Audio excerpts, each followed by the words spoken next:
வாழணும் அப்படின்னு நம்ம எல்லாருக்கும் சேர்ந்து ஒரு அருமையான கைதட்டல் கொடுக்கலாம். ஏன்னா அவங்க இங்கே தான் இப்போ தான் கிளம்புறாங்க.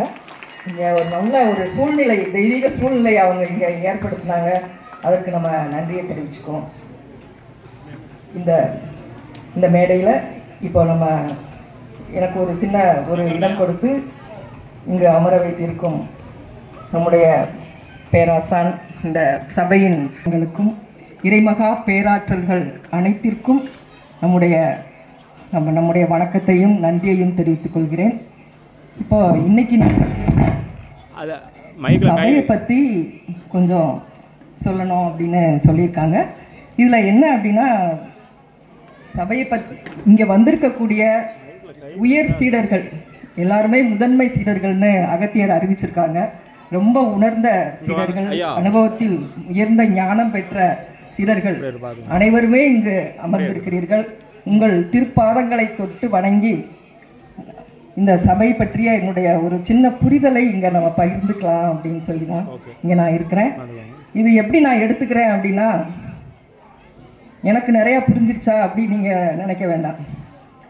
அதாவது நம்ம சின்ன குழந்தைகளெல்லாம் நாங்கள் ஸ்கூலில் படிக்கும்போது ஏதாவது நம்ம சரியாக எழுதிட்டு வரல அப்படின்னா என்ன சொல்லுவாங்கன்னா, ஒரு 10 டைம் திருப்பி ரிப்பீட் பண்ணிட்டு வா அப்படின்னு ஒரு பனிஷ்மெண்ட் கொடுப்பாங்க.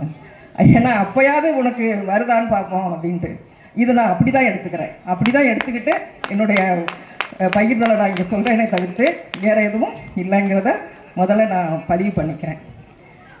இப்போ இந்த சபை ஏன் நம்ம எல்லா இடத்துலையும் போகிறோமே, நிறைய சபைகள் பார்க்குறோம், ஏன் இது மட்டும் இவ்வளவு சிறப்பாக நம்ம சொல்கிறோம் அப்படிங்கிறத பற்றி ஒரு சின்ன 2-3 வார்த்தைகள் மட்டும் சொல்லிவிட்டு இடையில நம்ம சபையை பற்றி பேசுவோம். எங்குமே இல்லாத ஒரு அதிசயம் ஆனால் உண்மை அப்படிங்கிற மாதிரி, இங்கு எந்த கணத்திலும் எந்த ஒரு இறையையும் அழைத்து பேசக்கூடிய ஒரு ஆற்றல் பெற்ற சபை என்றால் இந்த உலகத்திலேயே, இந்த பிரபஞ்சத்திலேயே இருக்கின்ற ஒரே சபை இந்த பிரபஞ்ச மகா அகத்திய வாழை சித்த சபை தான். வேற எங்கேயுமே நம்ம பார்க்க முடியாது, பார்ப்பதற்கான வாய்ப்புகள் இல்லை. ஸோ அப்படி ஒரு ஆற்றல் வாய்ந்த சபையில் நாம் இணைந்திருக்கிறோம் அப்படிங்கிறதே ஒரு மகா பெரிய ஒரு பெருமையான ஒரு விஷயம். இன்னைக்கு நம்ம மானிடராக பிறத்தல் அரிது அப்படின்னு ஔவையார் சொல்லுவாங்க. அரிது அரிது மானிடராய் பிறத்தல் அரிது, அதிலும் கூன் குருடு செவிடு பேடு நீங்கி பிறத்தல் அதனினும் அரிது. கூன் செவிடு பேடு நீங்கி பிறத்தல் ஆயினும் ஞானமும் கல்வியும் நயத்தல் அரிது. ஞானமும் கல்வியும் நயத்தல் ஆயினும் தானமும் தவமும் தான் செயல் அரிது. தானமும் தவமும் தாம் செய்வராயின் வானவர் வீதி வழி திறந்திடுமேன்னு நம்முடைய அவ்வை அன்னை, தமிழ் அன்னை தினமும் நித்திய ஆசி கொடுத்து இங்கேயே தங்கி நம்மை பாதுகாத்து நமக்கு ஆசி வழங்கி வரும் ஔவையார் சொல்லியிருக்காங்க. அத்தகைய தானத்தையும் தவத்தையும் நமக்கு சொல்லிக் கொடுக்கக்கூடிய எளிமையான ஆனால் வலிமையான சபை இந்த ஒரு சபையை பற்றி நம்ம ஒரு சில விஷயங்களை நம்ம பார்ப்போம். இப்போ நம்ம பார்க்குறோம், எப்பவுமே களி முத்தி போச்சு, இது கலிகாலம் அப்படிங்கிற வார்த்தை நம்ம அடிக்கடி நம்ம கேட்குறோம், நம்மளே பேசுகிறோம். என்னப்பா கலிகாலம், நம்ம கர்ம விட மாட்டேக்கு, எல்லாம் கரகம் இப்படின்ற வார்த்தை நம்ம பேசுகிறோமே தவிர்த்து இதை பற்றிய ஒரு ஆழமான புரிதல் நமக்கு இல்லை. இருந்தால் தானே அதிலிருந்து வெளியில் வர முடியும். இப்போ இந்த கலியுகம் அப்படிங்கிற ஒரு விஷயம் அப்படின்னு இருக்குன்னா, அப்போ வேற என்னெல்லாம் யுகமெல்லாம் இருக்குது அப்படின்னு பார்த்தீங்கன்னா, சத்திய யுகம், திரேதா யுகம், துவாபர யுகம், அதுக்கப்புறம் இப்போ இருக்கிற கலியுகம். இது எல்லாமே ஒரு சதுர் யுகம்னு சொல்கிறாங்க. சதுர்னா 4. இது சுழற்சியாக வந்துக்கிட்டே இருக்குது. எப்பெல்லாம் பிரபஞ்சம் ஆரம்பித்ததோ அப்போ இருந்து இந்த சுழற்சி நமக்குள்ளே நடந்துக்கிட்டே அடுத்தடுத்த யுகங்கள் அழிந்து திரும்பி வந்துக்கிட்டே இருக்குது.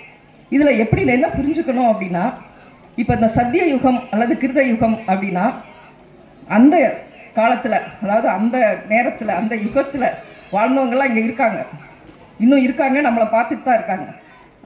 அப்போ ரிஷிகள், முனிகள், தவசீலர்கள் இவங்கெல்லாம் அதிகமாக இருந்தாங்க. அசுரர்கள்னு சொல்லக்கூடியவங்க ரொம்ப குறைவாக இருந்தாங்க. 3:1 ரேஷியோ, 3 பங்கு 1 பங்கு. அதுக்கடுத்த பரமாக வரக்கூடிய திரேதா யுகத்தில் 2:2 பாதி பாதி இருந்தாங்க. அதுக்கப்புறம் வரக்கூடிய துவாபர யுகத்தில் பார்த்தீங்கன்னா 3 பங்கு தேவர்கள், 1 பங்கு அசுரர்கள். இப்போ இந்த ரேஷியோ எப்படி குறைஞ்சிக்கிட்டே வருது பாருங்க. நல்லவர்கள் வந்து குறைந்து கொண்டே, தீயவர்கள் அதிகரித்து கொண்டே வந்தோம். அதற்கு அடுத்து இப்போ இருக்கிற கலியுகத்தில் பார்த்தீங்கன்னா நல்லவர்கள் இல்லை அப்படின்னு சொல்லக்கூடிய அளவுக்கு எங்க அப்படின்னு ஒரு கொஸ்டின் மார்க் அளவுக்கு இருக்கிறதுனால தான் நம்ம இன்னைக்கு இவ்வளவு பிரச்சனைகளை, இவ்வளவு விஷயங்கள் நம்மளை சுற்றி நடந்துகிட்டு இருக்கு. ஏன் அப்படிங்கிற கேள்வி நல்லவங்களுக்குள்ள இருந்து வந்துகிட்டே இருக்கு. ஆனால் அவங்களும் எல்லாமே நல்லவங்களா அப்படின்னா இல்லை. எதுக்காக சொல்றோம் அப்படின்னா, இந்த ரேஷியோ குறையிறது அப்படிங்கிற போது என்ன ஆகுது அப்படின்னா, அப்போ முதல்லாம் வந்து கடவுளெல்லாம் வந்தாங்க, வரம் அடிச்சாங்க, தவம் பண்ணாங்க, அப்படிலாம் இருந்துச்சு. ஏன் இப்பெல்லாம் வரமாட்டேங்கிறாங்க? அப்போ நம்ம கிட்ட இருக்கிற அந்த நல்ல தன்மைகள் குறைய குறைய குறைய குறைய என்ன ஆச்சு அப்படின்னா, கலியுகத்துல கடவுளர்கள் அவங்களுக்கெல்லாம் வந்து பாஸ்வேர்டே இல்லாமல் போச்சு. நம்மளால கனெக்டே பண்ண முடியல. குரு அப்படிங்கிற ஒரு விஷயம் இருந்தா மட்டும்தான் நம்ம கடவுளையே பார்க்க முடியும். வேற வழியே இல்லை. ஏன்னா நமக்கு வந்து நம்முடைய வினைகள் அதிகரித்து அதிகரித்து இன்னைக்கு இந்த மாதிரி ஒரு காம்ப்ளிகேட்டா நம்மளே இருக்கிறோம். அதனாலதான் இன்னைக்கு வந்து நம்ம ஒரு இடத்துக்கு போறோம்னா ஒரே கூகுள் மேப் போடுறோம். கூகுள் மேப் போடாமலும் போகலாம். ஆனா கூகுள் மேப் போட்டால் சீக்கிரமா போயிடும். எவ்வளோ தூரம் காட்டுது, எங்கெல்லாம் டிராஃபிக் இருக்குன்னு காட்டுது, எப்படி கூடி போகணும், இப்படி கூடி வளைஞ்சு போயிடலாமா, எவ்வளோ டைமாக எடுக்கும், இதெல்லாம் காட்டுது இல்லையா? அது மாதிரி தான் பல பிறவிகளை கடந்து கடந்து கடந்து நம்ம போய் அடைகிறதை விட ஒரு குருவோட மேப் இருந்ததுன்னா நாம இப்பவுமே போய் சேரலாம். இதுதான் குரு. இந்த குரு வேணும் அப்படின்னு நமக்குள்ள ஒரு ஆசை, நம்முடைய ஒரு ஏக்கம், இதுதான் ஒரு ஆன்மாவோட உண்மையான ஒரு நோக்கம். இந்த ஒரு நோக்கம் இருக்க இருக்கதான் அவன் வந்து வாழ்க்கையில ஒரு தெளிவுக்கு அவனால வர முடியுது. இப்ப நம்ம அவதாரங்கள்லாம் பார்த்துருக்கோம். நிறைய அவதாரம் நமக்கு தசாவதாரம் அப்படின்லாம் சொல்லுவாங்க. தசாவதாரம் அப்படிங்கிற ஒரு 10 அவதாரங்கள் வந்து எப்பெல்லாம் வந்து அநீதி அதிகரிக்குதோ அப்ப வந்து அதை அழிப்பதற்காக இறைவனே இறங்கி வந்து அந்த விஷயத்தை, அந்த ஒரு தீயவனை அல்லது ஒரு அசுரனை, ஒரு அரக்கனை அழித்தான் அப்படின்றத நம்ம இதிகாசங்கள்ல சொல்லியிருக்காங்க. அதெல்லாம் உண்மையாக நடந்ததா அப்படின்னு நீங்க நினைக்கலாம். இது எல்லாத்துக்குமான ஆதாரங்கள், அனுபவங்கள் எல்லாமே வந்து நம்முடைய பெரியோர்கள் நமக்கு சொல்லியிருக்காங்க. இப்போ முதல்ல சொல்லக்கூடிய அந்த சத்திய யுகத்துல தான் முதல்ல உள்ள 5 அவதாரமும் நடந்ததா சொல்றாங்க. அப்ப எல்லாம் பாத்தீங்கன்னா எங்கேயோ இவங்க ஒரு லோகத்துல இருந்தாங்க, நல்லவங்கெல்லாம், தீயவங்கெல்லாம் இன்னொரு லோகத்துல இருந்திருக்காங்க. ரொம்ப கேப். எப்பவாவது யாராவது ஏதாவது பிரச்சனை பண்ணா அப்ப இறைவன் வந்து அதை சரி பண்ணுவார். அப்ப அப்படி நடந்த அவதாரங்கள் தான் வந்து மச்ச அவதாரம், குரும அவதாரம், வராக அவதாரம், நம்ம சொல்லியிருப்போமே வாமன அவதாரம், நரசிம்ம அவதாரம், இதெல்லாம் நடந்துச்சு. 2வதா சொல்லக்கூடிய திரேதா யுகத்துல தான் நம்மளுடைய பரசுராமர், அப்புறம் வந்து ராமர் நமக்கு நல்லா தெரியும். அதற்கடுத்தபடியாக உள்ள துவாபர யுகத்துல தான் பலராமர் அண்ட் கிருஷ்ணர் இந்த அவதாரங்கள் நிகழ்ந்ததா நமக்கு சொல்லியிருக்காங்க. ஸோ இப்படி இருக்கும்போது இப்போ நீங்க வந்து பாத்தீங்கன்னா இன்னைக்கு நமக்குள்ளேயே அசுரர்கள் இருக்காங்க, தேவர்களும் இருக்காங்க அப்படிங்கிற நிலைமை ஆயிடுச்சு. இப்போ நம்ம ஒரு ஃபோன் வாங்கினா அந்த வெர்ஷன் மாத்திட்டே இருக்கோமா இல்லையா? அடுத்த வெர்ஷன் என்ன, கொரோனா வந்து நியூ வெர்ஷனா வந்துருச்சு. இப்போ இன்னைக்கு உள்ள ட்ரெண்டுக்கு அதை வந்து மனுஷனுக்குள்ளேயே 2 பேரும் இருக்கிறாங்க அப்படின்னா எப்படி இதை புரிஞ்சுக்கிறது? இப்போ நமக்கு பார்த்தீங்கன்னா பஞ்ச இந்திரியங்கள் இருக்கு, உங்களுக்கு தெரியும். கண், காது, மூக்கு, வாய், செவி, மெய், இந்த விஷயங்கள் எல்லாமே ஐம்பொறிகள். இது எல்லாமே நம்ம ஆசையை நோக்கி நம்மள வெளிப்பக்கமா இழுத்துக்கிட்டே இருக்கு. ஏதாவது ஒரு வகையில ஏதாவது ஒன்று தேடி ஓடிக்கிட்டு இருக்கோம். ஸோ இந்த மாதிரி ஓடும்போது உள்ளுக்குள்ள வந்து இந்த ஐம்பொறிகள், இப்போ நீங்க கடைசியா சொல்லக்கூடிய அந்த குருஷேத்திர போர் தான் இப்பயும் திருப்பி நடக்குது. ஆனா அப்ப வந்து அது ஒரு இடத்துல நடந்துச்சு, ஆனா இப்ப நமக்குள்ள நடக்குது. ஸோ இந்த ஐம்பொறிகள் அப்படின்னு சொல்லக்கூடியதான் பாண்டவர்கள். அப்ப கௌரவர்கள் யாரு? கௌரவர்கள்னு பாத்தீங்கன்னா எத்தனை ஆசை 100 வகை. எத்தனை சொல்றது? இந்த 100 தான் வந்து கௌரவர்கள்னு சொல்றோம். எத்தனையோ வகையான ஆசைகள், ஒவ்வொருத்தனுக்கும் வேற வேற. ஆனா அவன் வந்து ஒரு ஆசை பின்னாடி ஓடிக்கிட்டே இருக்கிறான். ஸோ இந்த ஆசைகளை நம்ம கட்டுப்படுத்தணும், இல்லாட்டா இந்த கௌரவர்களை அழிக்கணும் அப்படின்னா நமக்கு ஒரு என்ன வேண்டியிருக்கு? அப்ப கர்ணன் ஒருத்தர் இருக்கானே, அவன் வந்து இந்த பக்கமா அந்த பக்கமா? கர்ணன் வந்து பாண்டவர்களுக்கு சகோதரன். ஆனா அவன் நின்னது யார் பக்கம்? கௌரவர்களுக்காக சண்டை போடுறான். இப்ப அதுதான் மனம். இந்த மனம்னு பாத்தீங்கன்னா அது நம்ம வந்து ஆசைகள் பின்னாடி தான் ஓடிக்கிட்டே இருக்கும். ஸோ வந்து நம்ம கண் போன போக்கிலே கால் போகலாமா, மனம் போன போக்கிலே மனிதன் போகலாமா? அப்ப மனம் போன போக்கிலே மனிதன் போனாலே பிரச்சனை தான். இப்போ இந்த மாதிரி ஒரு காம்ப்ளிகேட்டடாக நம்ம இருக்கும்போது நமக்கு இந்த நம்முடைய மனதை சீர்படுத்தி அதை ஒழுங்குபடுத்துவதற்கு ஒரு குரு தேவை, அல்லது கிருஷ்ண பரமாத்மா மாதிரி ஒரு ஆள் தேவை நமக்கு. அதனால தான் நம்ம வந்து இந்த காலத்தில் கண்டிப்பாக நம்ம வந்து குருவை தேட வேண்டும். அந்த குரு வந்து நம்முடைய தேடல் ரொம்ப வந்து இப்போ வந்து எப்படி வந்து ஒரு 100 டிகிரி வந்தால் தான் ஒரு கொதிக்குது இல்லையா? ஒரு நீர் வைக்கிறோம், ஆனால் அதுக்கு வந்து ஒரு அந்த கொதிநிலை வந்து 100 ஆனால் தான் அது வந்து ஆவியாகும். அதுபோல் நமக்குள்ள எப்போ வந்து கண்டிப்பான ஒரு குரு வேணும் அப்படின்னு நம்ம எப்போ நம்ம வந்து தீவிரமாக நினைக்கிறோமோ அப்போ குருவே நம்மை தேர்ந்தெடுத்துருவார். ஏதாவது ஒரு வகையில் நம்ம இங்கே வந்துடுவோம், ஏதாவது ஒரு வகையில் நமக்கு குருவோட கனெக்ஷன் கிடைக்கும். ஸோ வந்து இப்படி இல்லாமல் நம்ம வந்து இதற்கான ஒரு பிரஞையே இல்லாமல் இருக்கிறோம் அப்படின்னா அப்போ தான் வந்து திரும்பி திரும்பி நம்ம பிறக்கக்கூடிய நிலைமையெல்லாம் ஏற்படுதுன்னு சொல்கிறாரு. புல்லாகி பூடாகி புழுவாய் மரமாய் மிருகமாய் பறவையாய் பாம்பாய் கல்லாய் மனிதராய் கணங்களாய் பேயாய் வல்ல அசுரராய் தேவராய் செல்லா நின்ற இத்தாவர சங்கமத்துள் எல்லா பிறப்பும் பிறந்திழைத்தேனேன்னு சிவபுராணத்தில் மாணிக்க வாசகர் பாடுவார். ஸோ நம்மளே வந்து இத்தனை பிறவி வந்திருக்கோம், இப்படி இத்தனை பிறவியை நம்ம திருப்பி எடுக்கணுமா அப்படிங்கிறதான் கேள்வி. இப்போ நமக்கு வந்து இந்த ஒரு அருமையான ஒரு சபை கிடைச்சிருக்கு. இந்த சபை பற்றி அறிந்தவர்களும் இதுவரைக்கும் அறியாதவங்களும் கூட நம்ம வந்து இந்த சபையை பற்றிய இன்றைக்கு பிரபஞ்சத்திற்கு இதை அறிவிக்கப்படக்கூடிய ஒரு கட்டாயத்துக்குள்ள இருக்கிறோம். ஏன்னா இன்னைக்கு வந்து பார்த்தீங்கன்னா மிக நெருக்கடியான காலகட்டம் ஆயிடுச்சு. அதனால பிரபஞ்சமே வந்து இதற்கு ஒரு வாசல், இதற்கு ஒரு வழி திறந்து கொடுக்குது. அதை வந்து நம்ம பயன்படுத்திக்கிறோமா அப்படிங்கிறதா நமக்கு முன்னாடி இருக்கிற கேள்வி. இப்போ பார்த்தீங்கன்னா இது வந்து நமக்கு ஒரு ஞானம் அப்படிங்கிற விஷயத்த சொல்லி கொடுக்குற ஒரு பல்கலைக்கழகமா, இப்போ நாலந்தா பல்கலைக்கழகம்லாம் சொல்லுவாங்க. நிறைய பேர் வந்து அங்கே நிறைய அறிஞர்கள்லாம் அங்கே வந்து பேசியிருக்காங்க அப்படின்னு சிறப்பாக இன்னும் சொல்லப்படுது. ஆனால் இங்கே வந்து ஆழ்வார்களும் நாயன்மார்களும் எல்லா தேவசித்த கணங்களும் முருகப்பெருமானும் பரந்தாமனும் ஏன் சிவனே இறங்கி வந்து நமக்கு அறிவுரை கூறுறாங்க. இது எங்கெங்க நடக்கும் நீங்களே சொல்லணும். இதை வந்து நம்ம எங்க போய் நம்ம பார்க்க முடியும்? நம்மளை வந்து அப்படியே புடம் போடுறாங்க. அவங்களுடைய வார்த்தைகளை கேட்க கேட்க கேட்க இப்படியான ஒரு விசிட்டிங் ப்ரொஃபஸர்ஸ் சொல்லுவாங்க ஃபாரின்ல எல்லாம். இவங்க வந்து எந்த ஒரு எதிர்பார்ப்பும் இல்லாம ஏன் வர்றாங்க, மற்ற இடத்துல எல்லாம் வரமாட்டேங்கிறாங்க அப்படின்னா அதற்கு காரணம் நம்முடைய சிவமகா வாழை சித்தர். சிவமகா வாழை சித்தருடைய 11,000 கோடி யுகங்கள் தவம். இப்ப நம்ம யுகத்தை பத்திலாம் பார்த்தோம். இந்த யுகமெல்லாம் நடக்குதா நடக்கலையா, இருக்குதா இருக்கலையான்னு தெரியாம அத்தனையும் மறந்து அவர் வந்து தவம் இருந்து பெற்ற தவ பயனை. இப்ப நம்ம வந்து பாத்தீங்கன்னா எப்பவுமே வந்து ஒரு அப்ளிகேஷனோட தான் நம்ம வந்து இப்ப கோயிலுக்கு போவோம் இல்லையா? நம்ம போனோம்னா சரி அந்த இடத்துல போய் வேணும்னா அது நடந்துடும். இப்ப இந்த மாதிரி தான் நம்மளோடது. முன்னாடிலாம் என்னன்னா ஒரு 10 ஆண்டுகள் தவம் இருக்கிறாரு, அதனால நம்ம சிவபெருமான் வர்றாரு, அவங்க வந்து ஒரு வரம் கொடுக்குறாங்க. அப்ப என்ன சொல்லுவாங்கன்னா நமக்கு தேவையானது நம்ம கேட்போம். எனக்கு இது வேண்டியது இருக்கு, எனக்கு இது செஞ்சு கொடுங்க. அதுதான் வந்து நம்முடைய நோக்கமா இருக்கும் எப்பவுமே. இதுதான் ஒரு நார்மலான விஷயம். ஆனா இங்க என்ன நடந்திருக்குது அப்படின்னா சிவமகா வாழை சித்தர் அப்படிங்கிற ஒரு ஒரு ஒரு பெரிய மகா புருஷர். அவர் வந்து தனக்காக எதுவுமே சேர்க்கல. இந்த 11,000 கோடி யுகங்கள் தவம் இருந்துட்டு ஆனா என்ன சொல்றாரு அப்படின்னா யுக மாற்றம் தேவை, கலியுகம் மாறணும். இது ஒன்றுதான் அவருடைய நோக்கமா இருந்திருக்கு.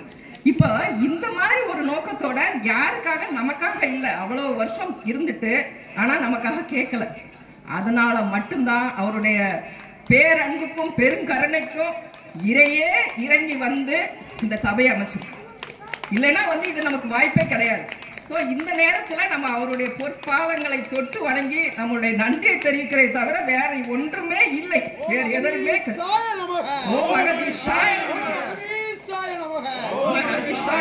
ஓம் சிவமகா வாழை சித்த தேவாய நமக. ஓம் சிவமகா வாழை சித்த தேவாய நமக. இந்த சபைக்குன்னு சொல்லி ஒரு சில விஷயங்கள் நம்ம வந்து இவ்வளவு பெரிய நம்ம நார்மலா போய்கிட்டு இருக்க ஒரு விஷயம், ஒரு கோவில் அந்த மாதிரி ஒரு நம்ம போயிட்டு நம்ம அப்ளிகேஷன் போடுற கோவில் இல்லை. இங்க வந்து ஒரு புனிதமான விஷயத்திற்காக அமைக்கப்பட்ட இந்த இடத்துல வந்து ஒரு பிரபஞ்ச ஆற்றலே வந்து உட்கார்ந்துருக்கிற ஒரு விஷயம். இந்த சபையில நாமளும் சில உள்ள வர்றதுக்கு சில குவாலிஃபிகேஷன் வேணும் இல்லையா? அதுக்கு தான் வந்து அடிக்கடி வந்து நம்ம சித்தர் ஐயா சொல்லுவாங்க, காம குரோத மோகம் மதம் ஆச்சரியம் இதெல்லாத்தையும் நம்ம வந்து விட்டுட்டு உள்ள வரணும் அப்படிங்கிறத அடிக்கடி நம்ம சொல்லுவாங்க, நம்ம கேட்டிருக்கோம். இதெல்லாமே நமக்கு தெரியும், நம்ம எல்லாம் படிக்காதவங்க கிடையாது, நீங்க என்னையோட நிறைய தெரிஞ்சவங்க இருக்கிறீங்க. இருந்தாலும் நம்ம என்னன்னா எனைத்தானும் நல்லவை கேட்கன்னு வள்ளுவர் சொல்லியிருக்காரு. ஒரு நல்ல விஷயத்த நம்ம திருப்பி 2வது தடவை கேட்டா நமக்குள்ள ஏதாவது ஒண்ணு நடக்குமே அப்படிங்கிறதுக்காக. இதுல வந்து முதல்ல சொல்லக்கூடியது இந்த காமம். காமம் அப்படின்னா வந்து ஆசை. ஆசை வந்து பாத்தீங்கன்னா நம்ம ஏற்கனவே பார்த்தோம், மண்ணாசை, பெண்ணாசை, பொன்னாசை, பதவி, புகழ், அதிகாரம், எத்தனையோ ஆசைகள் வந்து ஒரு ஒரு மனுஷனை வந்து என்னென்னவோ படுத்துது. ஆனா நீங்க பாருங்க, ஒரு இதுல வந்து ரொம்ப ஹைட்ல இப்ப நீங்க பொருள் வேணும்னு நினைக்கிறீங்க, பொருள்ல ரொம்ப ரொம்ப வசதியா இருக்கவன் என்ன ஆனான்னு நம்ம பாக்குறோமா? அவன் வாழ்க்கை கடைசி எப்படி முடிஞ்சிருக்குன்னு பாக்குறோமா? அதை நம்ம பாக்குறது இல்லை. சில அறியாமையின் காரணமாக நாம வந்து இந்த வேண்டுதல் மட்டும்தான் வச்சிருக்கமே தவிர்த்து, அப்படி இருக்கிறவன் ஹைட்ல போனவன் என்ன ஆயிருக்கிறான், கடைசியில அவன் வாழ்க்கையில வெற்றி பெற்றானா, நிம்மதியா இருந்துட்டானா? அது இல்லை அப்படிங்கிறது தெரியணும். இப்ப இந்த ஆசைகள் வந்து எப்படி நம்ம போக்கிக்கிறது? இந்த மாதிரி நமக்கு இருக்கதான் செய்யுது. நம்ம மனுஷனா பிறந்துட்டோம், வாழ்க்கையில ஒரு இகலோக வாழ்க்கையில இருக்கிறோம், தேவைகள் இருக்கு. நியாயமான உலக நியதிக்கு உட்பட்ட ஆசைகளை சொல்லவில்லை. கண்டிப்பாக அதெல்லாம் தேவை. நம்ம வந்து ஒரு உழைக்கிறோம், ஒரு சம்பாதிக்கிறோம், நம்ம குழந்தைங்களை பார்க்குறோம், படிக்க வைக்கிறோம், இதெல்லாமே வந்து ஒரு நார்மலா நமக்கு நடக்க தான் செய்யணும். இதை தவிர்த்து இதை விட ஒரு பேராசை, பெரிய பெரிய விஷயங்களை சாதிக்கணும், நமக்கு வந்து ஒண்ணு முடிஞ்சிருச்சுன்னா அதுக்கு அடுத்த கட்டம், அது முடிஞ்சிருச்சுன்னா அதுக்கு அடுத்து, இப்படியான ஒரு விளைவு. இதுல வந்து காம குரோதம் மோகம் மதம் ஆச்சரியம் இது எல்லாமே ஒன்னோட ஒண்ணு கனெக்டட்னு சொல்லியிருக்காங்க. ஒண்ணு பட்டுச்சுன்னா அப்படியே ஒரு இன்ஃபெக்டிவ் டிசீஸ் மாதிரி அடுத்தடுத்து எல்லாமே வந்து அடுத்தடுத்ததை சேர்த்து கொண்டு வந்துடும். அப்ப இப்ப நீங்க வேகமா ஒரு பந்தை எறியறீங்கன்னு வச்சுக்கோங்க, திரும்பி அது என்ன செய்யும்? ஒரு சோத்துல எறியறீங்க, திருப்பி வேகமா நம்மகிட்ட வரும். அது மாதிரிதான் ஆசையை நீங்க வேகமா எரிஞ்சிங்கன்னா திருப்பி அது கோபமா வரும். ஏன்னா எல்லா ஆசையும் நிறைவேறுமா? நமக்கு ஆகாது இல்லைங்களா? இன்னும் நமக்கு மட்டும் எதுவுமே நடக்க மாட்டேங்குது. கோபம் கிடைக்கலைன்னா எரிச்சல் வரும், விரக்தி வரும், பொறாமை வரும், கிடைக்காட்ட திரும்பி பழிவாங்கிற உணர்ச்சி வரும். ஒன்ன தொட்டு விஷயங்கள் நடந்துகிட்டே இருக்கும். அதனாலதான் வந்து இந்த விஷயத்தை எப்படி போக்குறது அப்படின்னா, பற்றுக பற்றற்றான் பட்டினை அப்பற்றை பற்றுக பற்று விடற்கு. நம்ம பற்று இல்லாத ஒருத்தரோட பாதத்தை பற்றிட்டா போதுங்க, நம்ம பற்று விட்டு. அப்ப நம்ம கண்ணு முன்னாலே இருக்காங்க இறை ரூபமாக சிவமகா வாழைச்சித்தர். அவர் வந்து இந்த ஒரு 30 ஆண்டுகளாக இது வந்து வளர்ந்திருக்கு. சுற்றுமத்துல அதுக்கு முன்னாடி இருந்து இந்த சபை இருக்கு. இருந்தாலும் இகலோகத்தில் ஒரு 30 வருடங்களாக அவர் பட்ட எத்தனை விஷயங்கள், ஜீவநாடிகளில் பயணப்பட்டது, அகத்தியரை கண்டு அவரோடு கூடவே அவருடைய தன்னை செதுக்குவதற்காக தன்னை கொடுத்தது.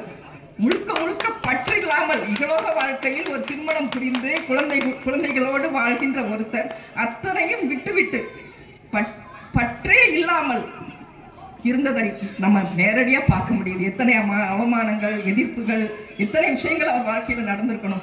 இப்படி ஒரு சிவை, இப்படி ஒரு நல்ல விஷயத்த பண்ணணும் அப்படின்னா கண்டிப்பா பிரச்சனை வந்துருங்க. நீங்க ஒரு சின்ன நல்லது செய்யணும்னு பாருங்க, 100 பிரச்சனை வரும். அது இப்ப இது எவ்வளவு பெரிய விஷயம், அப்ப அவருக்கு எவ்வளவு நமக்கு வந்து யூகிக்க தான் முடியுது, நம்ம இருந்து பார்க்கல. அதனால இப்படிப்பட்ட ஒரு விஷயத்தை பற்றற்று அவர் செய்துகிட்டு இருக்கிறதுனால அவருடைய பாதத்தை பற்றி விட்டாலே போதுமே, வேற என்ன நமக்கு தேவை? இதுக்கு ஒரு சின்ன ஒரு கதை. இப்ப ஜனகர்னு ஒரு மகாராஜா, உங்களுக்கு தெரியும். ஜனகர் மகாராஜா வந்து மிதிலையின் மன்னர், சீதையின் தந்தை. அவர் வந்து ஒரு மன்னராக இருந்தாலும் ஆடம்பரம் எதுவும் இல்லாமல் நேர்மையான ஒரு நீதிமான், நல்ல ஒரு அரசாட்சியை வந்து கொடுத்தவர். இந்த மாதிரி ரொம்ப ஒரு ஞானிகளையும் யோகிகளையும் வரவழைச்சு இப்ப எப்படி நமக்கு சத்சங்கம் நடக்குதோ அதே போல பல சத்சங்களை நடத்தி மக்களும் அதுக்கு வந்து நல்ல ஞானம் பெறணும் அப்படின்னு நினைக்கிறவர். அந்த மாதிரி ஒரு புனிதமான ஒரு மன்னர் ஞாக்வல்யர்னு அவருக்கு ஒரு குரு இருக்காங்க. இப்ப ஞாக்வல்யர்கிட்ட போயிட்டு அவங்க கத்துக்கிறாங்க. என்னதான் மன்னர், அது பதவி, அது வேலை, அது இருந்தாலும் ஒரு குருட்ட போய் கத்துக்கிறாங்க. டெய்லி போய் கத்துக்கிறாங்க. அது அரண்மனைக்கு பக்கத்துல ஒரு குடில் இருக்கு, அங்கதான் வந்து போய் கத்துக்கிறாங்க. இப்போ இப்படி கத்துட்டு இருக்கும் போது இவருடைய கேள்விகள், இவருக்கு அதுல இருக்கிற ஒரு ஆர்வம் எல்லாம் பார்த்து அவருக்கு கொஞ்சம் அதிகமா அவர் வந்து அதிகமா சொல்லித்தரார். இதுக்கு வந்து இதுதான் இப்படிதான் பண்ணணும் அப்படிலாம் சொல்றாரு அப்படிங்கிறத அந்த கூட இருக்கிறவங்க எல்லாம் பாக்குறாங்க. பார்க்கும்போது அவங்களுக்குள்ள ஒரு சின்ன ஒரு என்ன சொல்றது ஒரு மிஸ் அண்டர்ஸ்டாண்டிங் வருது. சரியான புரிதல் இல்லாம இவர் வந்து அவர் கொஞ்சம் இம்பார்ட்டன்ஸ் கொடுக்குறாரோ அப்படிங்கிற மாதிரி அந்த மற்ற சீடர்கள் வந்து நினைக்கிறாங்க. ஆனா அப்படி இல்லை. இருந்தாலும் அவருங்க அப்படி நினைக்கிறதுனால குரு வந்து ஒரு நாள் இவங்களுக்கு ஒரு பாடம் சொல்லி தரணும்னு நினைக்கிறாரு. என்னன்னா, இப்போ நான் வந்து இப்போ அவரே ஒரு ஆளை ரெடி பண்ணி என்ன சொல்றாருன்னா, நான் பாடம் எடுத்துட்டு இருக்கும்போது அரண்மனை பற்றி எரியுதுன்னு சொல்லுங்க வந்து அப்படின்னு மட்டும் சொல்லி வச்சிருக்காரு. இது யாருக்கும் தெரியாது. அப்போ ஒரு ஆள் ஓடி வந்து இந்த மாதிரி அரண்மனையில் தீப்பத்திக்குச்சா எரிஞ்சிட்டு இருக்கு அப்படின்னு சொல்றாரு. அப்போ மன்னர் உட்காந்துருக்காரு, அந்த சீடர்கள்லாம் உட்காந்துருக்காங்க. அடுத்த செகண்ட் அந்த சீடர்கள்லாம் பறந்துட்டாங்க வெளியில. ஏன்னா அவங்களோட அந்த துணியை காய வச்சிருக்காங்க. அதெல்லாம் பத்தி எரிஞ்சிடக்கூடாதுன்ட்டு 10 பேரும் பட்டா பறந்துட்டான். ஆனா இவர் மட்டும் உட்காந்து கேட்டுட்டு இருக்காரு. அப்ப என்னன்னா, இந்த பாடம் படிக்கிறது தான் அவருக்கு முக்கியமா இருக்கு. அரண்மனை எரிகிறது ஒண்ணும் முக்கியமா இல்லை. அப்ப அந்த திரும்பி வந்து அவங்க போய் பார்த்துட்டு ஒண்ணுமே எரியலைன்னு திருப்பி வராங்க. வெட்கத்தோட வந்தா, உட்காருங்கப்பா, அவர் எப்படி இருக்கிறாரு, நீங்க எப்படி இருக்கீங்க பார்த்துக்கோங்க. பற்றற்ற தன்மை அப்படிங்கிறது இதுதான். நீங்க ஒரு துணி எரிஞ்சிருமேன்னு ஓடுறீங்க அப்படிங்கிறத சொல்லாமல் சொல்லி குரு புரிய வைக்கிறார். குரு எப்பவுமே டைரக்டா சொல்ல மாட்டாருங்க, அவர் உணர்த்ததான் செய்வார். அதை உணர்ந்துக்கிறதுக்கு யாருக்கெல்லாம் வந்து பக்குவம் இருக்கோ அவங்க கண்டிப்பா உணர்ந்துருவாங்க. அவர் சொல்வதல்ல, இதை வந்து நமக்கு வந்து தெரியதான் படுத்துறாரு. இன்னும் இந்த காமங்கள் அப்படின்னா ஒரு சின்ன சின்ன விஷயங்கள்ங்க. சின்ன விஷயங்கள்லாம் ஆர்வமா பண்ணிட்டு பெரிய விஷயத்த மிஸ் பண்ணிடுறோம். பட் கோட்டை விட்டுறோம். அதனாலதான் வந்து சிற்றன் சிறுகாலை வந்துன்னை சேவித்து உன் பொற்றாமரை பாதம் போற்றும் பொருள் கேளாய் பெற்றம் வைத்துன்னும் குளத்தில் பிறந்தும் நீ குற்றவேல் எங்களை கொள்ளாமல் போகாது அற்றை பறை கொள்வாள் அன்புகான் கோவிந்தா இற்றைக்கும் 7 பிறவிக்கும் உந்தனோடு உற்றைமே ஆவோம் உமக்கே நாம் ஆட்செய்வோம் மற்றை நம் காமங்கள் மாற்றேலோர் என்பாவார். பரந்தாமா, நீ வந்து இந்த மாதிரி ஆடு மாடு மேய்ச்சிட்டு இருந்தாலும் நீ தான் ஒரு எங்களுடைய பெரிய ஒரு இறைவன் அப்படிங்கிறத நாங்கள் அறிவோம். உங்களுடைய பொற்பாதங்களை பற்றி எங்களுடைய கைங்கரியங்களை செய்கிறதுக்கு எங்களுக்கு ஒரு வரம் கொடு. இதுதான் நாங்க கேட்கிறோம். இதை தவிர்த்து வேறு ஆசைகளை எங்கள் மனதில் கொண்டு வந்து விட்டுறாதப்பா, நீதான் பார்க்கணும் அப்படின்னு ஆண்டாள் திருப்பாவையில சொல்றாங்க. ஸோ இந்த மற்ற நம் காமங்களை வந்து நம்ம விட்டுட்டோம்னாலே போதும். நம்ம வந்து நேரா ரூட் கிளியர் ஆயிடும். ரூட் வந்து நிறைய அடைக்குது பார்த்தீங்களா, அது கிளியர் ஆகுனா நாம இதை விட்டுறணும் அப்படின்ட்டு அதை வந்து நம்ம அந்த காமத்தை பத்தி நம்ம சொல்றாங்க. அடுத்து வந்து கோபம். இந்த கோபம் வந்து நம்ம எல்லாருக்குமே வருது. கோபம் இல்லாமல் யாராவது இருக்கிறோமா? இல்லை. கோபம் வந்து எப்படி வருதோ அப்படின்லாம் வந்து சொல்ல முடியாது. ஒரு செகண்ட்ல வரும், ஒரு செகண்ட்ல போயிடும். அதனால தான் வந்து கொஞ்சம் டைம் எடுங்க. கோபம் தான் உடனே ரியாக்ட் பண்ணாதீங்க. 1 2 3ன்னு கவுண்ட் பண்ணுங்க 10 வரைக்கும். ஏன்னா அவையார் சொல்லியிருக்காங்க, 60 சினம். கூலாயிருங்க, கூலாயிரும். கொஞ்சம் யோசிச்சா கூலாயிரும்.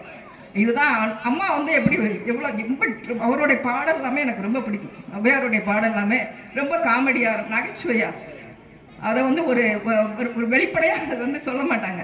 ஆனாலும் அந்த அர்த்தத்தோட அவங்க எழுதியிருப்பாங்க. ரொம்ப ஒரு சிறந்த ஒரு ஞான போதினி நமக்கு ஔவையார். இந்த கோபம் அப்படிங்கிறது யார்கிட்டையுமே, ஏன் தவசீலர்கள் பெரிய பெரிய மகா ரிஷிகளை கூட வந்து விட்டு வைக்கல. எல்லாரும் கூட அப்படி ஒரு சின்ன கேப் இருந்தா உள்ள நுழைஞ்சிருமா. நம்மளாம் ஏமாத்துறோம், அவங்களே விட்டு வைக்கலையே அப்படின்னு நிறைய இடத்துல நம்ம பார்க்க முடியுது. இப்போ நம்ம எல்லா இடத்துலையும் பார்க்குற மாதிரி மற்றதெல்லாம் வெளிப்படையா வந்து இது வந்து தெரிஞ்சிடும். கோவம் மற்றதெல்லாம் நம்ம மறைச்சு வச்சுக்கலாம். உள்ள ஏதாவது பிரச்சனை நமக்கு இருக்குன்னா மறைச்சிக்கலாம். நான் அந்த கோவம் மட்டும் நம்ம என்ன பண்ண போறோம், வெளிப்படையா தெரியும். இதுக்கு ஒரு இப்போ எல்லாத்துக்குமே நான் ஒரு சின்ன கதை வச்சிருக்கேங்க. பரவாயில்லையா? ஏன்னா எங்களுக்கு 1 மணி நேரம் பேச சொல்லியிருக்காரு ஐயா, அதுக்காக நீங்க தப்பா நினைச்சுக்காதீங்க. இதுல வந்து ஒரு எருமை தான் இதுல வந்து கதாநாயகனுங்க. இந்த கதையில வந்து எருமை மாடு தான் கதாநாயகன். அந்த எருமை மாடுக்கு கோபம் வந்துருச்சு.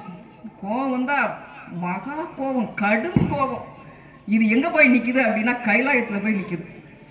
எனக்கு நீதி வேணும்.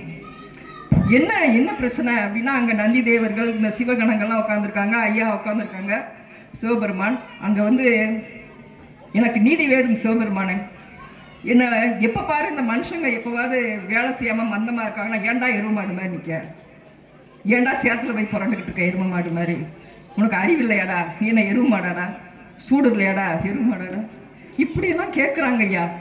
நாங்க எங்களையே இழுக்கிறாங்க மனுஷங்க.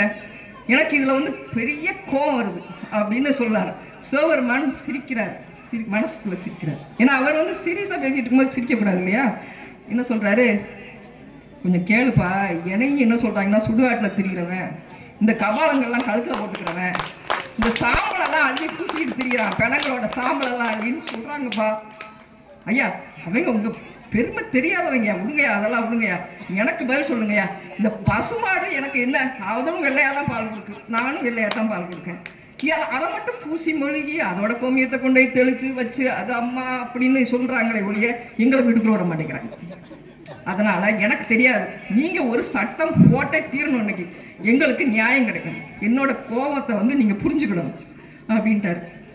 உடனே அவர் கொஞ்சம் கூல் பண்ணி சொல்றேன், பிரம்மதேவன்ட்ட சொல்றேன், நீ ஒன்றும் கொஞ்சம் கொஞ்சம் கூலா இருக்கு, கொஞ்சம் ரிலாக்ஸ் பண்ணணும்னு அடிக்கடி சித்தரையா சொல்லுவாங்க. ரிலாக்ஸ் பண்ணிக்கோங்க ரிலாக்ஸ் பண்ணிக்கோங்கன்ட்டு. அது மாதிரி கொஞ்சம் ரிலாக்ஸ் பண்ணிக்கோ என்ன நானும் சொல்றேன். ஆனா ஒரே ஒரு சின்ன கண்டிஷன் இருக்கு, நிபந்தனை இருக்கு. என்ன சொல்லுங்கய்யா. எனக்கு சந்தோஷமாயிடுச்சு, பரவாயில்ல சிவபெருமான்ட்ட வந்து உடனே வரத்தை வேற வாங்கிட்டோமே அப்படின்ட்டு. நாளைக்கே சட்டம் போட்டுடலாம், ஒன்றும் பிரச்சனை கிடையாது. ஆனா சேத்துல மட்டும் போடக்கூடாது. ஓகேயா, உங்க குரூப்ட எல்லாம் சொல்லிடு, நாளைக்குல இருந்து சேத்துல போடக்கூடாது, நீங்களும் பசுவுக்கு ஈக்குவல் தான் அப்படின்னு நான் வந்து சட்டம் போட்டுறேன் அப்படின்னு சொல்றேன். இப்போ அது மண்டைக்குள்ள இறங்குது, அவருக்கு ஒரு இடி விழுந்த மாதிரி இருக்கு. யோசிக்குது வரமாவது ஒண்ணாது. அதுக்காக நாங்கெல்லாம் புரளாம இருக்க முடியாதியா, அதுக்காகதான் வந்திருக்கோம் நாங்க இல்லையா அப்படின்னு ஓட்டமா ஓடிடுச்சா எல்லாரும் கேட்க. அதுக்கப்புறம் இவங்கெல்லாம் கேட்குறாங்க, என்னையா இப்படி ஓடிடுச்சையா என்னையா அப்படின்னு சொல்லி நந்தி தேவர்லாம் கேட்கும்போது, தன்னை அறிந்தால் தனக்கு ஒரு கேடு இல்லை, தன்னை அறியாமல் தானே கெடுகின்றார், தன்னை அறியும் அறிவை அறிந்த பின் தன்னையே தான் அர்ச்சிக்க தான் இருந்தானே. அவன் யாருன்னு அவனுக்கு புரியல, புரிஞ்சுட்டான். நம்ம இன்னைக்கு சேத்துல போராடுறோம், இந்த நம்மளால எந்த தியாகமும் பண்ண முடியாது, வந்தோமா நல்லா என்ஜாய் பண்ணிட்டு போகணும், அதை விட்டுட்டு சும்மா இப்படிலாம் ரூல்ஸ் ரெகுலேஷன்ஸ் எல்லாம் எனக்கு பிடிக்கல அப்படின்ட்டு அவன் ஓடிட்டான். அப்படிதான் நாமளும் ஓடிக்கிட்டு இருக்கோம் அப்படின்னு அந்த கோபத்துல வரும்போது நமக்கு வந்து கண்டிப்பா வந்து எந்த ஒரு ரிலாக்ஸேஷனும் கொடுக்க மாட்டார் இல்லையா கடவுள் வந்து.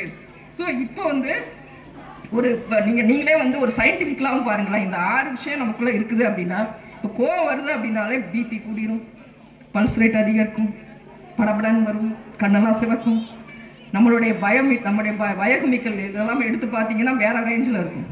ஸோ இப்படி நம்ம வந்து என்னமோ யாரையோ வந்து பிரச்சனை இன்னைக்கு அவனை பேசி தீர்த்துட்டாங்க ஒரு வழியில அப்படின்னு சொல்றோம்.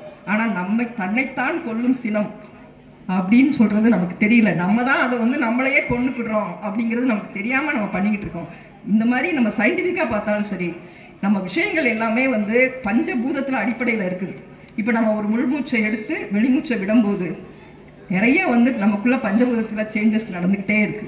இந்த நம்ம உணர்வுகள் எல்லாமே நம்முடைய மூச்சை பாதிக்குது. நீங்க வந்து நீங்களே பார்த்துருப்பீங்க, கோவப்பட்டீங்கன்னா எப்படி மூச்சு அப்படி ஏறி ஏறி இறங்குது. இப்படி நாமளே இப்ப நீங்க யார் மேலே பொறாமப்பட்டீங்கன்னா வீட்டுல உட்காந்து யோசிச்சு பாத்தீங்கன்னா அந்நேரம் மூச்சு ஏறி ஏறி இறங்கு. எல்லா விஷயமும் நம்மகிட்ட மூச்சுல பிரச்சனையை உருவாக்கி நம்முடைய உடல் ஆரோக்கியத்தை மன ஆரோக்கியத்தை கெடுத்துருது அப்படின்னு தான் திரும்ப திரும்ப நமக்கு வந்து சொல்றாங்க சபையில இருந்து. ஸோ நம்ம வந்து இதுல இருந்து வெளிப்படணும் அப்படின்னா அந்த கோபத்தையும் கொஞ்சம் நம்ம விட்டுணுங்க, அதை மாதிரி நம்ம சிந்திச்சு பார்க்கணும். அதுக்கப்புறம் லோபம்னு ஒன்று சொல்றாங்க. லோபம் அப்படின்னா கடும் பற்று, நமக்கு மட்டும்தான், யாருக்கும் ஒரு பிட்டு கூட கொடுக்க மாட்டேன் அப்படின்ற மாதிரி சில பேர் நிறைய பேர் நம்மளே பார்க்குறோம், நம்மளும் சில விஷயத்துல அப்படி இருக்கிறோம். இந்த மாதிரி வந்து எல்லாவற்றையும் தனக்கு தனக்கு தனக்கு அப்படின்னு சொல்லக்கூடிய ஒரு விஷயம்தான் வந்து லோபம் அப்படிங்கிறது. இப்போ மகாபாரதத்துல ஒரு சீன், மகாபாரதத்துக்கு போறோம். இப்போ கண்ணன் அப்போ வந்து அவங்க தோத்துட்டாங்க, பாண்டவர்கள் தோத்துட்டாங்க, போர் உறுதியாயிடுச்சு, போர் தான் அடுத்து, வேற வழி கிடையாது. இவங்க வந்து வெளியிலலாம் போய் வனவாசம் எல்லாம் போய் 12 வருஷம் 13 வருஷம் அஞ்ஞாதவாசம் 1 வருஷம் 13 வருஷம் கழிச்சு திருப்பி வராங்க. வந்ததுக்கு அப்புறமும் வந்து இப்போ இவங்களோட இந்திரபிரஸ்தம்ங்கிறத வச்சுதான் சூதாடினாங்க. திருப்பி நீ வரும்போது நான் கொடுத்துட்றேன் அப்படின்னு துரியோதனனும் ஒத்துக்கிட்டான். இந்த பாண்டெல்லாம் போட்டு தான் போயிருக்காங்க, அக்ரிமெண்ட்லாம் பண்ணியிருக்காங்க. ஆனாலும் திரும்பி வந்த பிறகு அவங்க வந்து அதற்கு மனம் இல்லை. அதற்காக என்ன பண்றாரு, நம்ம கண்ணன் வந்து ஒரு துவாரகையோட மன்னன், அவன் தன்னுடைய முடியை கூட தன்னை இறக்கி அங்கே வச்சுட்டு மகன்கிட்ட கொடுத்துட்டு அதையெல்லாம் திறந்துட்டு இந்த வேலைக்காக இங்கே வர்றார். வந்து அப்போ தர்மர் சொல்கிறார், கண்ணா எங்களுக்கு உன்னை விட்டா யாருப்பா இருக்கா, நீ தான் போய் ஏதாவது பண்ணணும் அப்படின்ட்டு. அவர் தன்னுடைய தாமரை பாதங்கள் நோக அங்கிருந்து இந்த போய் இறங்கி நடந்து போகிறார் உள்ள. எங்க அஸ்தினாபுரம் போய் பேசுறதுக்காக போகிறார்.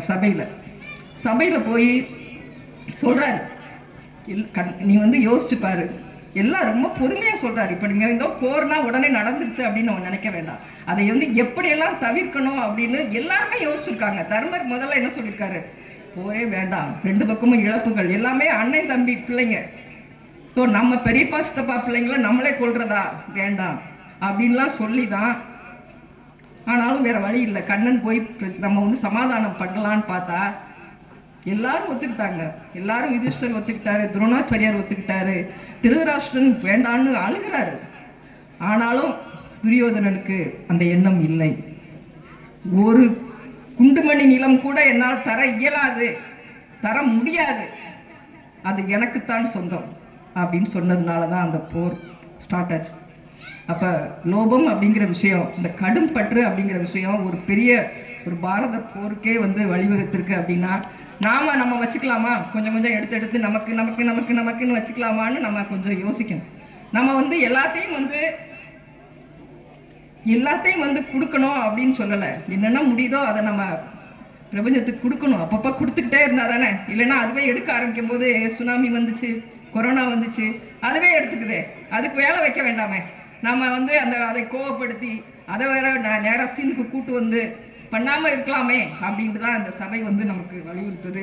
பொதுவாக நம்முடைய உடலே நமக்கு சொந்தம் இல்லை அப்படிங்கும்போது இந்த பொருட்கள் சொந்தம்னு நம்ம நினைக்கிறது எவ்வளோ பெரிய ஒரு முட்டாள்தனம் அப்படிங்கிறத சிவவாக்கியர் ஒரு பாட்டில் சொல்லியிருப்பாருங்க.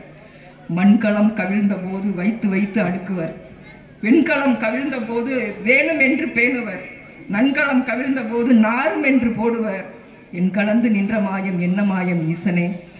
ஒரு மண் பாத்திரம் உடஞ்சா கூட வச்சு அடுக்கி வச்சிருப்போம், ஏதாவது யூஸ் ஆகும்.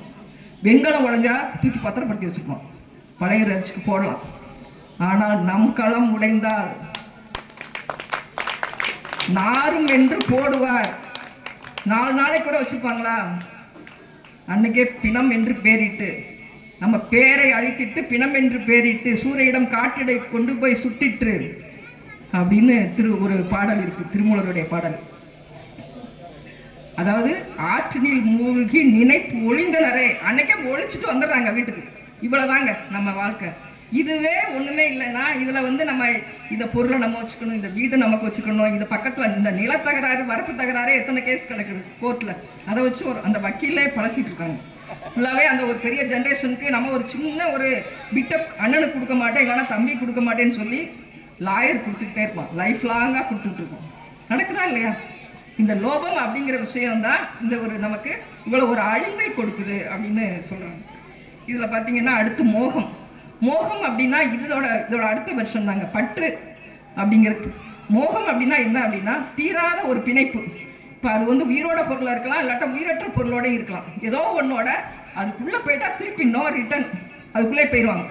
இந்த மோகம் அப்படிங்கிறது நமக்கு நிறைய பேருக்கு இருக்குது. ஏதாவது ஒரு இப்போ நிறைய பார்த்தீங்கன்னா சில பேர் பார்த்தீங்கன்னா ஒரு சைக்கிள் இருக்கும், அந்த சைக்கிளை யாருக்கும் கொடுக்க மாட்டான், அதோட ஒரு பிணைப்பு இருக்கும். என் சைக்கிளை யாரும் தொட விட மாட்டேன்னு தெரியுமா, என் காரில் யாரையும் ஏற விட மாட்டேன், யாரும் டிரைவ் பண்ணால் என் கார் வேற மாதிரி பேசும், காரில் ஏற விடக்கூடாது. இப்படி ஏதாவது பொருள் மேலே கூட பற்று வச்சுக்கிட்டு சில பேர் ஒய்ஃபு, அவன் வேலைக்கு போகாமல் வீட்டிலே இருக்கும், ஒய்ஃபை பாதுகாத்துக்கிட்டு அதை வந்து ஒரு பற்று. இந்த மாதிரிலாம் டிசைனாக பற்றுகள் இருக்குது. நமக்கு வந்து என்னன்னா யாருக்கு என்ன பற்று அப்படிங்கிறது தான் நமக்கு தெரியாதே ஒழிய இதில் வந்து எப்படி புரிய வைக்கிறது. ஐயா நாரதர் ஒரு முறை கேட்பாரு கண்ணன்ட்ட, ஐயா இந்த மோகம்னு சொல்கிறாங்களே அப்படின்னா என்னங்க ஐயா, கொஞ்சம் ஒரு வாக்கிங் போயிட்டு இருக்காங்க பூலோகத்தில் வந்து 2 பேரும் ஃப்ரெண்ட்ஸ் இல்லையா, அப்படி வாக்கிங் போயிட்டு இருக்காங்க. நாராயணா இதை எனக்கு வந்து சொல்லித்தாய அப்படின்னு சொன்னால் அவர் டைரெக்டாக பதில் சொல்லலாம். நீ போய் எனக்கு கொஞ்சம் ரொம்ப தாகமாக இருக்கேப்பா, கொஞ்சம் தண்ணி எடுத்துட்டு வாங்க அப்படின்றாரு. சரின்ட்டு தண்ணி எடுக்க போனார். கொஞ்சம் தள்ளி இவர் நான் ரெஸ்ட் எடுத்துகிட்டு இருக்கேன், நீ தண்ணி எடுத்துகிட்டு வா, ஒரு குவளை தண்ணி எடுத்துகிட்டு வா அப்படின்னு போனால் ஆளையே காணும். அங்கே என்ன நடக்குது அப்படின்னா இங்கே கட் பண்ணி அங்கே ஓப்பன் பண்ணும். அங்கே என்ன நடக்குதுன்னா அங்கே ஒரு ஒரு வீடு இருக்குது, அந்த வீடை போய் அங்கே உங்களுக்கு தண்ணி கிடைக்கல, அந்த வீடை போய் தட்டுறாரு. வெளியில் வந்தால் எவ்வளோ ஒரு அழகான ஒரு பெண், என்னடா இது, நம்ம தேவலோகத்துல இருந்து வரோம், நமக்கே இப்படிலாம் ஒரு எக்ஸ்பீரியன்ஸே இல்லையா, இவ்வளோ அழகா அப்படின்னு சொல்லி டோட்டலாக அவர் அப்படியே என்ன ஆச்சாரு, அவர் என்னவா இருக்காருங்கிறதே மறந்துட்டார். எப்படியாவது உன்னை கல்யாணம் பண்ணணுமா, எங்கள் அப்பாட்ட கேட்கணும். வந்தாங்க, பேசினாங்க, முடிச்சாங்க, குழந்தை குட்டி வாழ்க்கை எல்லாம் போயிட்டு இருக்கு. 4 குழந்தை. இப்போ ஒரு நாள் பார்த்தீங்கன்னா ஒரு பெரிய ஒரு வெள்ளம் வருது. அந்த வெள்ளத்தில் என்ன பண்ணனே தெரியல, அடிச்சு ஊத்துது. இவர் வந்து வீட்டை நோக்கி போறாரு, அவரால் வீட்டை நெருங்க முடியல. அந்த வெள்ளத்தில் அப்படியே அவங்க குழந்தைங்கள்லாம் அப்படி அடிச்சு வர்றாங்க, பிணங்களாக வர்றாங்க. அவரால் அவரை பிடிக்க கூட முடியல. திருப்பி போறாரு, மனைவியை வந்து காப்பாத்திக்கலான்னு பார்த்தா அதுவும் அவரால் முடியல. ஒண்ணுமே அவருக்கு புரியல. என்னடா எல்லாமே இழந்துட்டோம் அப்படின்னா எல்லாமே நிசப்தமாகுது. நாராயணர் அங்க பிரசன்னமாகிறார். இப்பா ஒரு டம்ளர் தண்ணி கேட்டேனேப்பா, என்னப்பா ஆச்சு? இதான்ப்பா, ஒரு மாயைக்குள்ள போயிட்டோம்னா எல்லாமே போயிடுச்சு. அதுக்கப்புறம் என்னங்க, நம்ம வந்து இதான் மோகம். இந்த மோகத்தை நம்ம நிறைய பேர் இன்னைக்கு வந்து இந்த ஆன்லைன் சூதாட்டங்கள்லாம் இருக்கு இல்லைங்களா, எத்தனை வாழ்க்கை, எத்தனை பேரோட லைஃப் நீங்க பார்ப்பீங்க. இதனால் இருந்தார், இவ்வளவு பிரச்சனை, இதெல்லாம் அதுக்குள்ள போயிட்டு, இதெல்லாம் ஒரு சும்மா ஒரு எக்ஸாம்பிளுக்காக ஒன்று சொல்றேன். இன்னைக்கு இருக்கிற இணையதளம் மூலமா நடக்கக்கூடிய பல சூதாட்டங்கள் இது எல்லாமே வந்து இந்த ஒரு மோகம் அப்படிங்கிற விஷயத்துல தான் நடக்குதுன்னு நம்ம பிள்ளைங்களை அப்படி வளர்க்கணும். எதுக்குள்ளேயும் நம்ம போக விடாம பார்த்துக்கணும், ரொம்ப முக்கியம். இது வந்து நமக்கு ரொம்ப முக்கியம். இன்னைக்குள்ள சமுதாயத்தை வளர்த்தெடுக்கணும்னா இந்த மோகத்துக்குள்ள நம்ம போகக்கூடாது. அதுக்கடுத்து மதம். மதம் அப்படின்னா கர்வம், ஆணவம், இது நம்ம எல்லாருக்குமே இருக்கும். நம்ம வந்து நம்ம பண்ணாட்ட யார்கிட்ட பண்ண முடியும்? நம்மளை மாதிரி பெர்ஃபெக்டா யார் பண்ணுவா சொல்லுங்க அப்படிம்பாங்க. நம்ம அங்க இல்லாட்டா ஒரு பெரிய ஒரு வெற்றிடம் வந்துருங்க. என்னை நினைச்சிட்டே இருப்பாங்க பாருங்க. அங்க அங்க இப்ப நான் தான் இப்ப அங்க ஸ்பீச்சா இருப்பாங்க, என்னை பத்தி தான் யோசிப்பாங்க. ஏன்னா அங்க நான் இல்லை பார்த்தீங்களா, எதையும் கரெக்டா மற்றவங்களுக்கு பண்ண தெரியும். இப்படி இது சின்ன சின்னதா இருக்கும். ஆனா வந்து எல்லாத்துலயுமே ஒரு ஆணவம் இருக்கும். எப்பயுமே வந்து பாத்தீங்கன்னா அந்த செல்வம் இருந்தா அடுத்தவங்களை கிண்டல் பண்றது, இல்ல ஒருத்தர் இல்லாதவன் அவனுக்கு என்ன அண்டானங்காச்சு இப்படின்னு எளியவர்களை எள்ளி நகையாடக்கூடிய ஒரு விஷயத்தை நம்ம கொடுக்கறது இந்த கர்வம் தாங்க. இது வந்து ஒரு மிகப்பெரிய மகா தவறு. இன்னைக்கு நம்ம வசதியா இருக்கிறதோ இல்ல ஏழையா இருக்கிறதோ நம்ம கையில கிடையாது, எல்லாம் பிரபஞ்சம் கொடுக்கறது. நீங்க வந்து நம்மளே அதுக்கு ஓனர் ஆயிக்கிறது. இந்த ஓனர் ஆயிக்கிற விஷயத்த விட்டுறணும். அதனாலதான் வந்து இந்த நீங்க தீதும் நன்றும் பிறர் தர வாரா அப்படிங்கிற ஒரு விஷயத்த பார்த்தீங்க, ஒரு பாடல் இருக்கும், யாரும் ஊரே யாவரும் கேளு. இப்படிலாம் வந்து நம்ம புறநானூற்றில் எழுதி வச்சிருக்காங்க. பெரிய பெரிய விஷயங்களை எல்லாம் எழுதி வச்சிருக்காங்க. அதுல கடைசியில எப்படி முடிக்கிறாங்க அப்படின்னா, எளியோரை இகழ்தல் அதனிலும் இளமே. எளியோரை இகழ கூடவே கூடாது அப்படிங்கிறத சொல்லியிருக்காங்க. ஏன்னா இது வந்து நம்மளே அறியாம நிறைய விஷயங்கள்ல நம்ம வந்து அடுத்தவர்களை வந்து பண்றது வந்து பெரிய தப்புங்க, மகா தப்பு. ஸோ இந்த ஒரு மதம் அப்படிங்கிறது இருக்கிறத பத்தி இப்போ நீங்க வந்து குருஷேத்திர போர் முடிஞ்சிருச்சுங்க. இப்போ நீங்க அந்த காட்சிக்கு வாங்க. குருஷேத்திரமே முடிஞ்சிருச்சு, ஃபைனல் முடிச்சுட்டாங்க, வெற்றி வின் பண்ணிட்டாங்க பாண்டவர்கள் வின் பண்ண உடனே வந்து இந்த ரதம் வந்து அப்படியே ஹஸ்தினாபுரத்தை நோக்கி அப்படியே வந்துட்டு இருக்கு. சாரதியா நம்ம கண்ணன் ஓட்டிட்டு இருக்காங்க, பின்னாடி அர்ஜுனன் அப்படியே லைட்டா திரும்பி பார்க்கிறார். கண்ணன் என்ன பண்றாரு அப்படின்னு பார்த்தா அவ்வளோ ஒரு ஆணவம், அவ்வளோ ஒரு மமதை. ஆஹா, என்ன ஒரு நம்முடைய வெற்றி என்ன, வீரம் என்ன, பராக்கிரமம் என்ன அப்படிங்கிறதெல்லாம் அந்த ஃபேஸ்ல தெரியுது. இவரால் ரீட் பண்ண முடியுது. மனசுக்குள்ள சிரிக்கிறார். சிரிச்சுட்டு வராரு. வாப்பா வா பார்ப்போம், நண்பர் தானே, அதனால வந்து நிற்கிறாங்க. எங்க அரண்மனை வாசலுக்கு வந்தாச்சு. இப்போ வந்து வெற்றி வேகை சூடி கீழே இறங்கும் போது அவர் ஒரு பெரிய எதிர்பார்ப்பு இருக்கும் இல்லையா, நம்மளெல்லாம் அப்படியே வரவேற்பாங்க அப்படின்ட்டு. உடனே என்ன சொல்றாரு, அப்படி தேர் நிறுத்தின உடனே இறங்க அர்ஜுனா அப்படின்னு சொல்றாரு கண்ணன். நீ தேரோட்டி தானே, நீ தானே முதல்ல இறங்கணும், அதுக்கப்புறம் தானே நான். ஒரு மன்னன் இல்லையா, நம்ம வந்து கொஞ்சம் கெட்டா இறங்கணுங்களா அப்படின்னு சொல்லிட்டு அவரு சொல்றாரு. அடப்பாவி அப்படின்னு கூட நினைச்சுக்கிட்டு, போரில் நீயா அர்ஜுனா வென்றாய், என்னுடைய சொந்தக்காரங்க முன்னாடி நிற்காங்க, நான் எப்படி பண்றது அப்படின்னு நின்றுட்டு இருந்தேன். உனக்கு கீத உபதேசம் பண்ணேன், எல்லாத்தையும் அப்படியே ஸ்டில் பண்ணி வச்சுட்டு உலகத்தையே பிரபஞ்சத்தையே நிறுத்தி வச்சுட்டு இவனுடைய மைண்ட்ல வந்து அதை கொண்டு வந்திருக்காரு. கீதா உபதேசம்ங்கிறது ஒரு பெரிய ஒரு கண்ணன் நமக்காக கொடுத்த விஷயம். அதை பண்ணி உன்னுடைய மனதை மாற்றி எத்தனை விஷயங்களை உன்னை காப்பாற்றி இருக்கிறேன். இதுல மேல பறந்துகிட்டு இருக்க அனுமந்த கொடி, அவருடைய தேர்ல வந்து அனுமாரை வச்சிருக்காரு. ஏன்னா வந்து அவருடைய முற்பிறவியில ராமருக்கு அவர் செய்த பணிவிடைகளின் காரணமாக இப்பிறவியிலும் அர்ஜுனனுக்கு வந்து நீ தேர்ல இருக்கணும்னு அவர் வந்து ஆர்டர் கொடுத்து அதை ஒபே பண்ணி அனுமார் மேல நிற்கிறார். உன்மேல பட்ட விஷ அம்புகளை அனைத்தும் பெற்றவன் அனுமன். அதனால்தான் நீ காப்பாற்றப்பட்டாயே தவிர நீ பெற்ற இந்த எத்தனையோ பேரை கொண்டேன் என்று நினைத்துக் கொண்டிருக்கிறார்களே, நீ நினைத்துக் கொண்டிருக்கிறாயே அவர்களை எல்லாம் நான் முன்பே கொன்று விட்டேன், நீ அப்போது கொன்றாய் என்று நினைக்கிறாய் அப்படின்னு சொல்றார். அவர் அப்படியே பதறி கீழே இறங்கி அப்படியே வந்து கீழே விழுகிறார். அவர் கீழே இறங்கின அடுத்த செகண்ட் வந்து அனுமார் பறந்து அப்படியே வானத்துல போய் மேலே ஏறி ஓடிடுறாரு. அந்த தேர் அப்படி சுக்கல் நூறலா உடஞ்சி விழுகுது. அவ்வளவு விஷயத்தை தாங்கி அனுமார் அங்க நின்று இருக்காரு.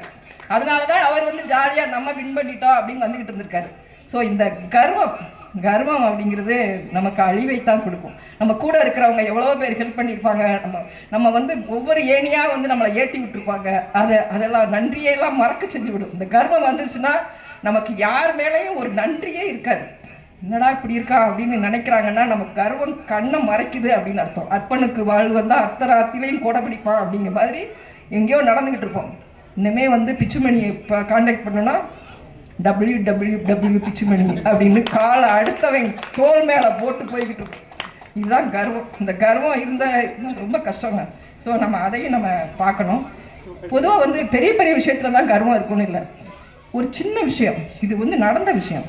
காஞ்சி பெரியவர் சங்கராச்சாரியார் அவர்கிட்ட வந்து நிறைய பக்தர்கள் வந்து எப்பவுமே வந்து அவரை வந்து பார்த்து அவர்கிட்ட ஆசி வாங்கிட்டு போவாங்க.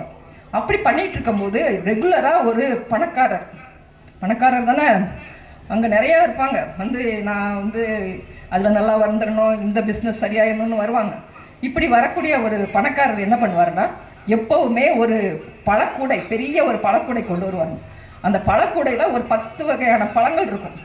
அந்த பழங்களை எல்லாமே அவர் வந்து எங்கெங்கேயோ இருந்து ஆர்டர் பண்ணி அதெல்லாம் வந்து விளைவிக்கிறவங்கள்ட்டயே போய் வாங்கிட்டு வந்து தி பெஸ்ட் இந்த பேர்ட் அப்படின்னு சொல்லணும் அப்படிங்கிற மாதிரி பழம் தான் வாங்கிட்டு வருவார். சும்மா நம்மள மாதிரி காமாசமெல்லாம் வாங்க மாட்டார். இப்படி வாங்கிட்டு வந்து அவர் முன்னாடி வச்சுருவார். வச்சுட்டு அதுக்கப்புறம் அவர் ஆஸ்திலாம் போனதுக்கப்புறம் இது இங்கே வாங்கிட்டு வந்தேன் தெரியுமா, இது வந்து நீங்கள் எப்படி வாங்கினேன்னு நினச்சேன், இது நான் அப்படி அந்த மாதிரி 3 நாளைக்கு முன்னாடியே சொல்லி வச்சு வாங்கினது, இதை நான் வந்து பெங்களூரில் போய் வாங்கிட்டு வந்தேன், இப்படிலாம் கதை சொல்லிக்கிட்டே இருப்பார். இதெல்லாமே வந்து அவங்க கேட்டுக்கிட்டு அப்படியாயான்னு கூட இருக்கவங்க கும்பிடுவாங்க.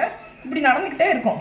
இதை வந்து ஒரு முறை வந்து இப்படி பேசிட்டே இருக்கும்போது என்ன சொல்கிறாரு, நிறையா தடவை வந்து நம்ம கொடுக்குறோம், ஆனால் அந்த பழத்தை வந்து ஐயா சாப்பிட்றாரா என்னன்னே தெரியலையே, எந்த பெருச்சாலி சாப்பிடுறோம் தெரியல அப்படின்னு ஒரு வார்த்தையை என்ன சொல்லியிருக்காரு கூட இருக்க சீடர்கள்ட்ட, எந்த பெருச்சாலியும் அப்படி லைட்டா அப்படி சொல்லிட்டு போயிருக்காரு. அப்புறம் திரும்பி வந்து ஒரு அடுத்த முறை அவர் பழம் அதே மாதிரி ரொம்ப சிறப்பாக வாங்கிட்டு வந்து பெரியவாவுக்கு வைக்கிறாரு.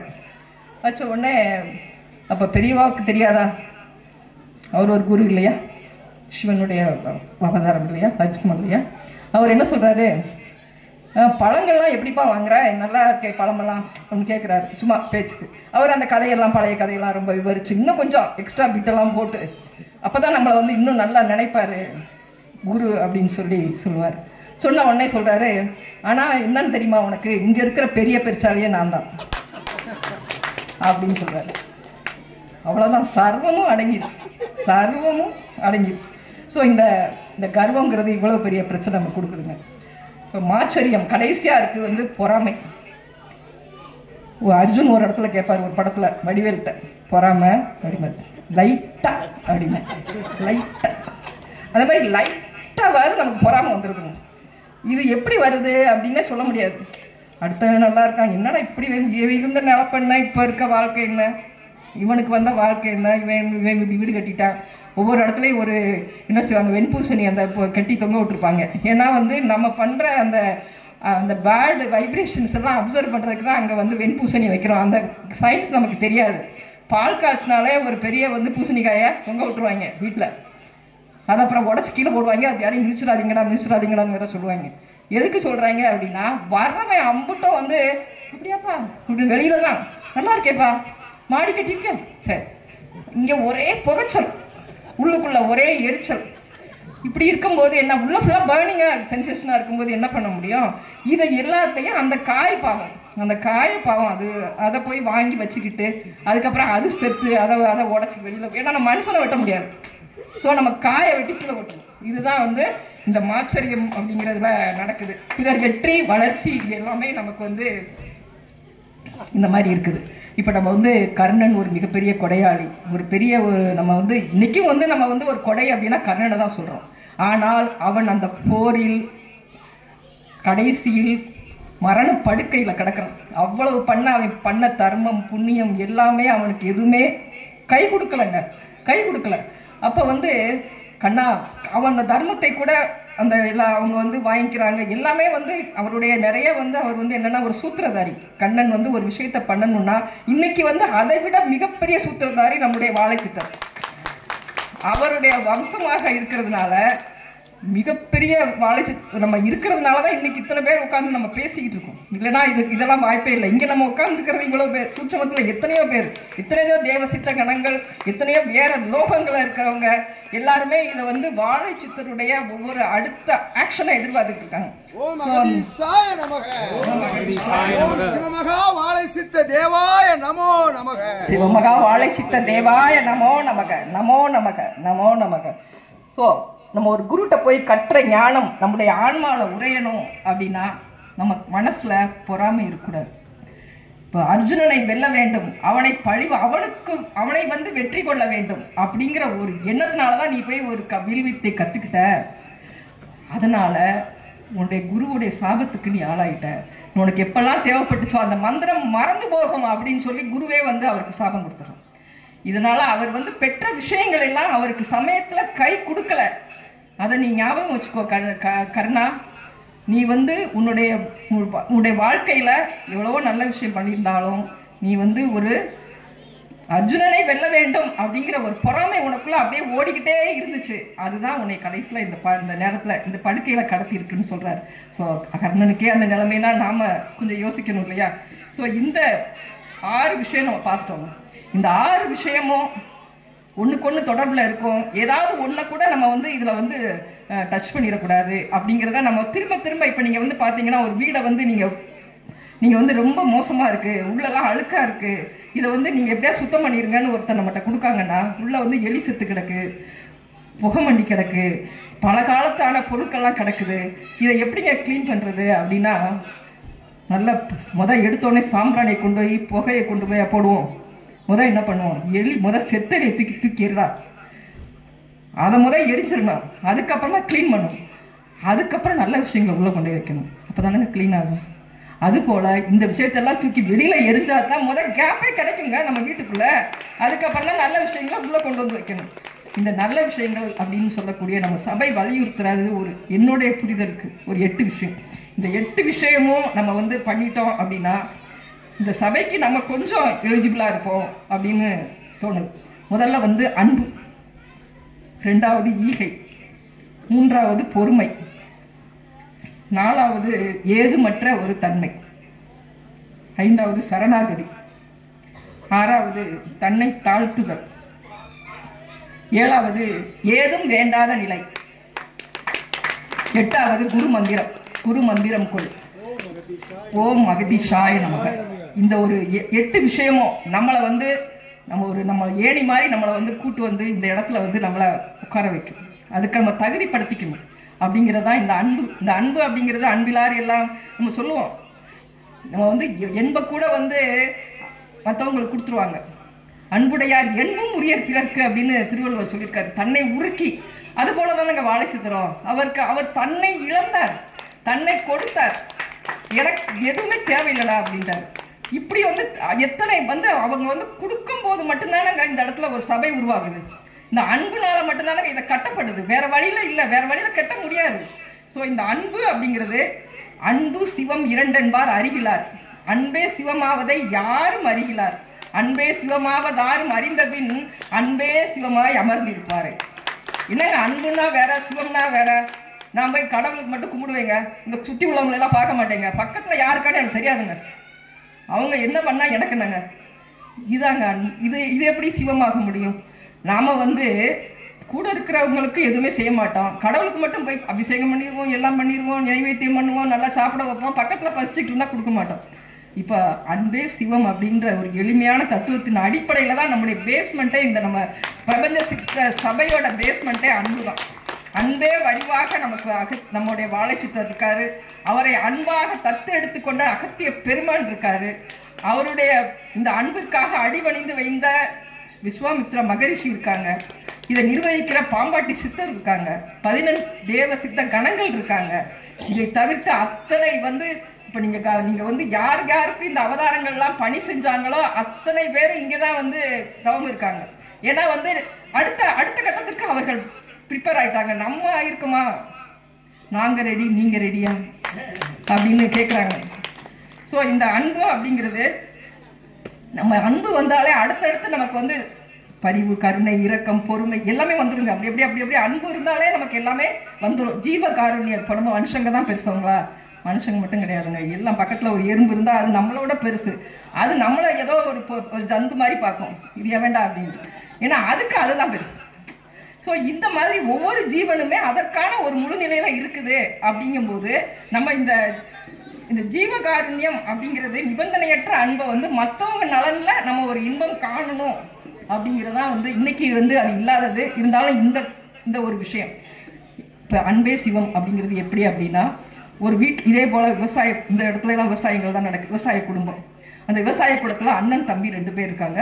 இந்த அண்ணனுக்கு 4 குழந்தை, தம்பிக்கு திருமணம் ஆகவில்லை. ஆனால் அந்த நிலத்தில் வரக்கூடிய அந்த வருமானம், அந்த அறுவடை செய்த நெல்லை 2ஆ பிரிச்சுக்குவாங்க. இவனுக்கு ஒரு கிடங்கு இருக்கும், அவனுக்கு ஒரு கிடங்கு இருக்கும். போய் சேவ் பண்ணி வச்சுக்குவாங்க. அதை வித்துருவாங்க, எப்பப்போ தேவையோ அதை வித்துக்கிடுவாங்க. இதுதான் அவங்களுடைய ப்ரொசீஜர். இப்போ நாள் செல்ல செல்ல இவருக்குள்ள ஒரு எண்ணம் வருது. இந்த தம்பிக்கு நம்ம தனி கட்ட, அவனுக்கு எவ்வளோ செலவு இருக்கு, பிள்ளைய வச்சிருக்கான், குட்டி வச்சிருக்கான்.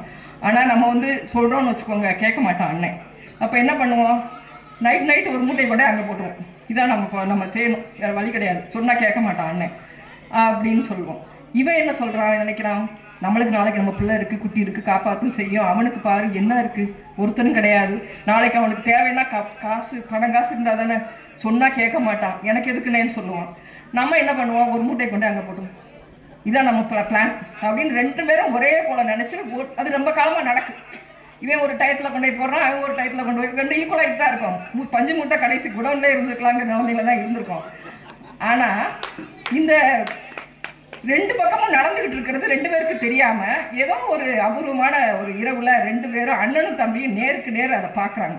அவனும் ஒரு மூட்டை கொண்டு வரான், இவனும் ஒரு மூட்டை கொண்டு வரான். ஒரு இடத்துல ஸ்டில்லாக காட்டுறாங்க. இப்போ தெரிஞ்சிருச்சு, 2 பேருக்கும் புரிஞ்சிருச்சு. ஒன்றுமே பேசலை, 2 பேரும் அப்படியே போய் போட்டுட்டு போயிட்டாங்க. இது இல்லை கதை. இதுக்கப்புறம் அவங்க இறந்துட்டாங்க, அந்த இடம் முடிஞ்சிருச்சு. அது கொஞ்சம் காலங்களுக்கு பிறகு இது மாதிரி ஒரு கிராமத்தில் ஒரு அந்த போன அந்த இதே முடிஞ்சிருச்சு, அந்த ஜென்ரேஷனே முடிஞ்சிருச்சு. எங்கேயாவது ஒரு கோயில் கட்டணும்ப்பா அப்படின்னு பார்த்தா அவங்க தேர்ந்தெடுத்த இடம் இந்த அண்ணனும் தம்பியும் சந்தித்த இடம். அவ்வளவு வைப்ரேஷன் இருக்கிறது.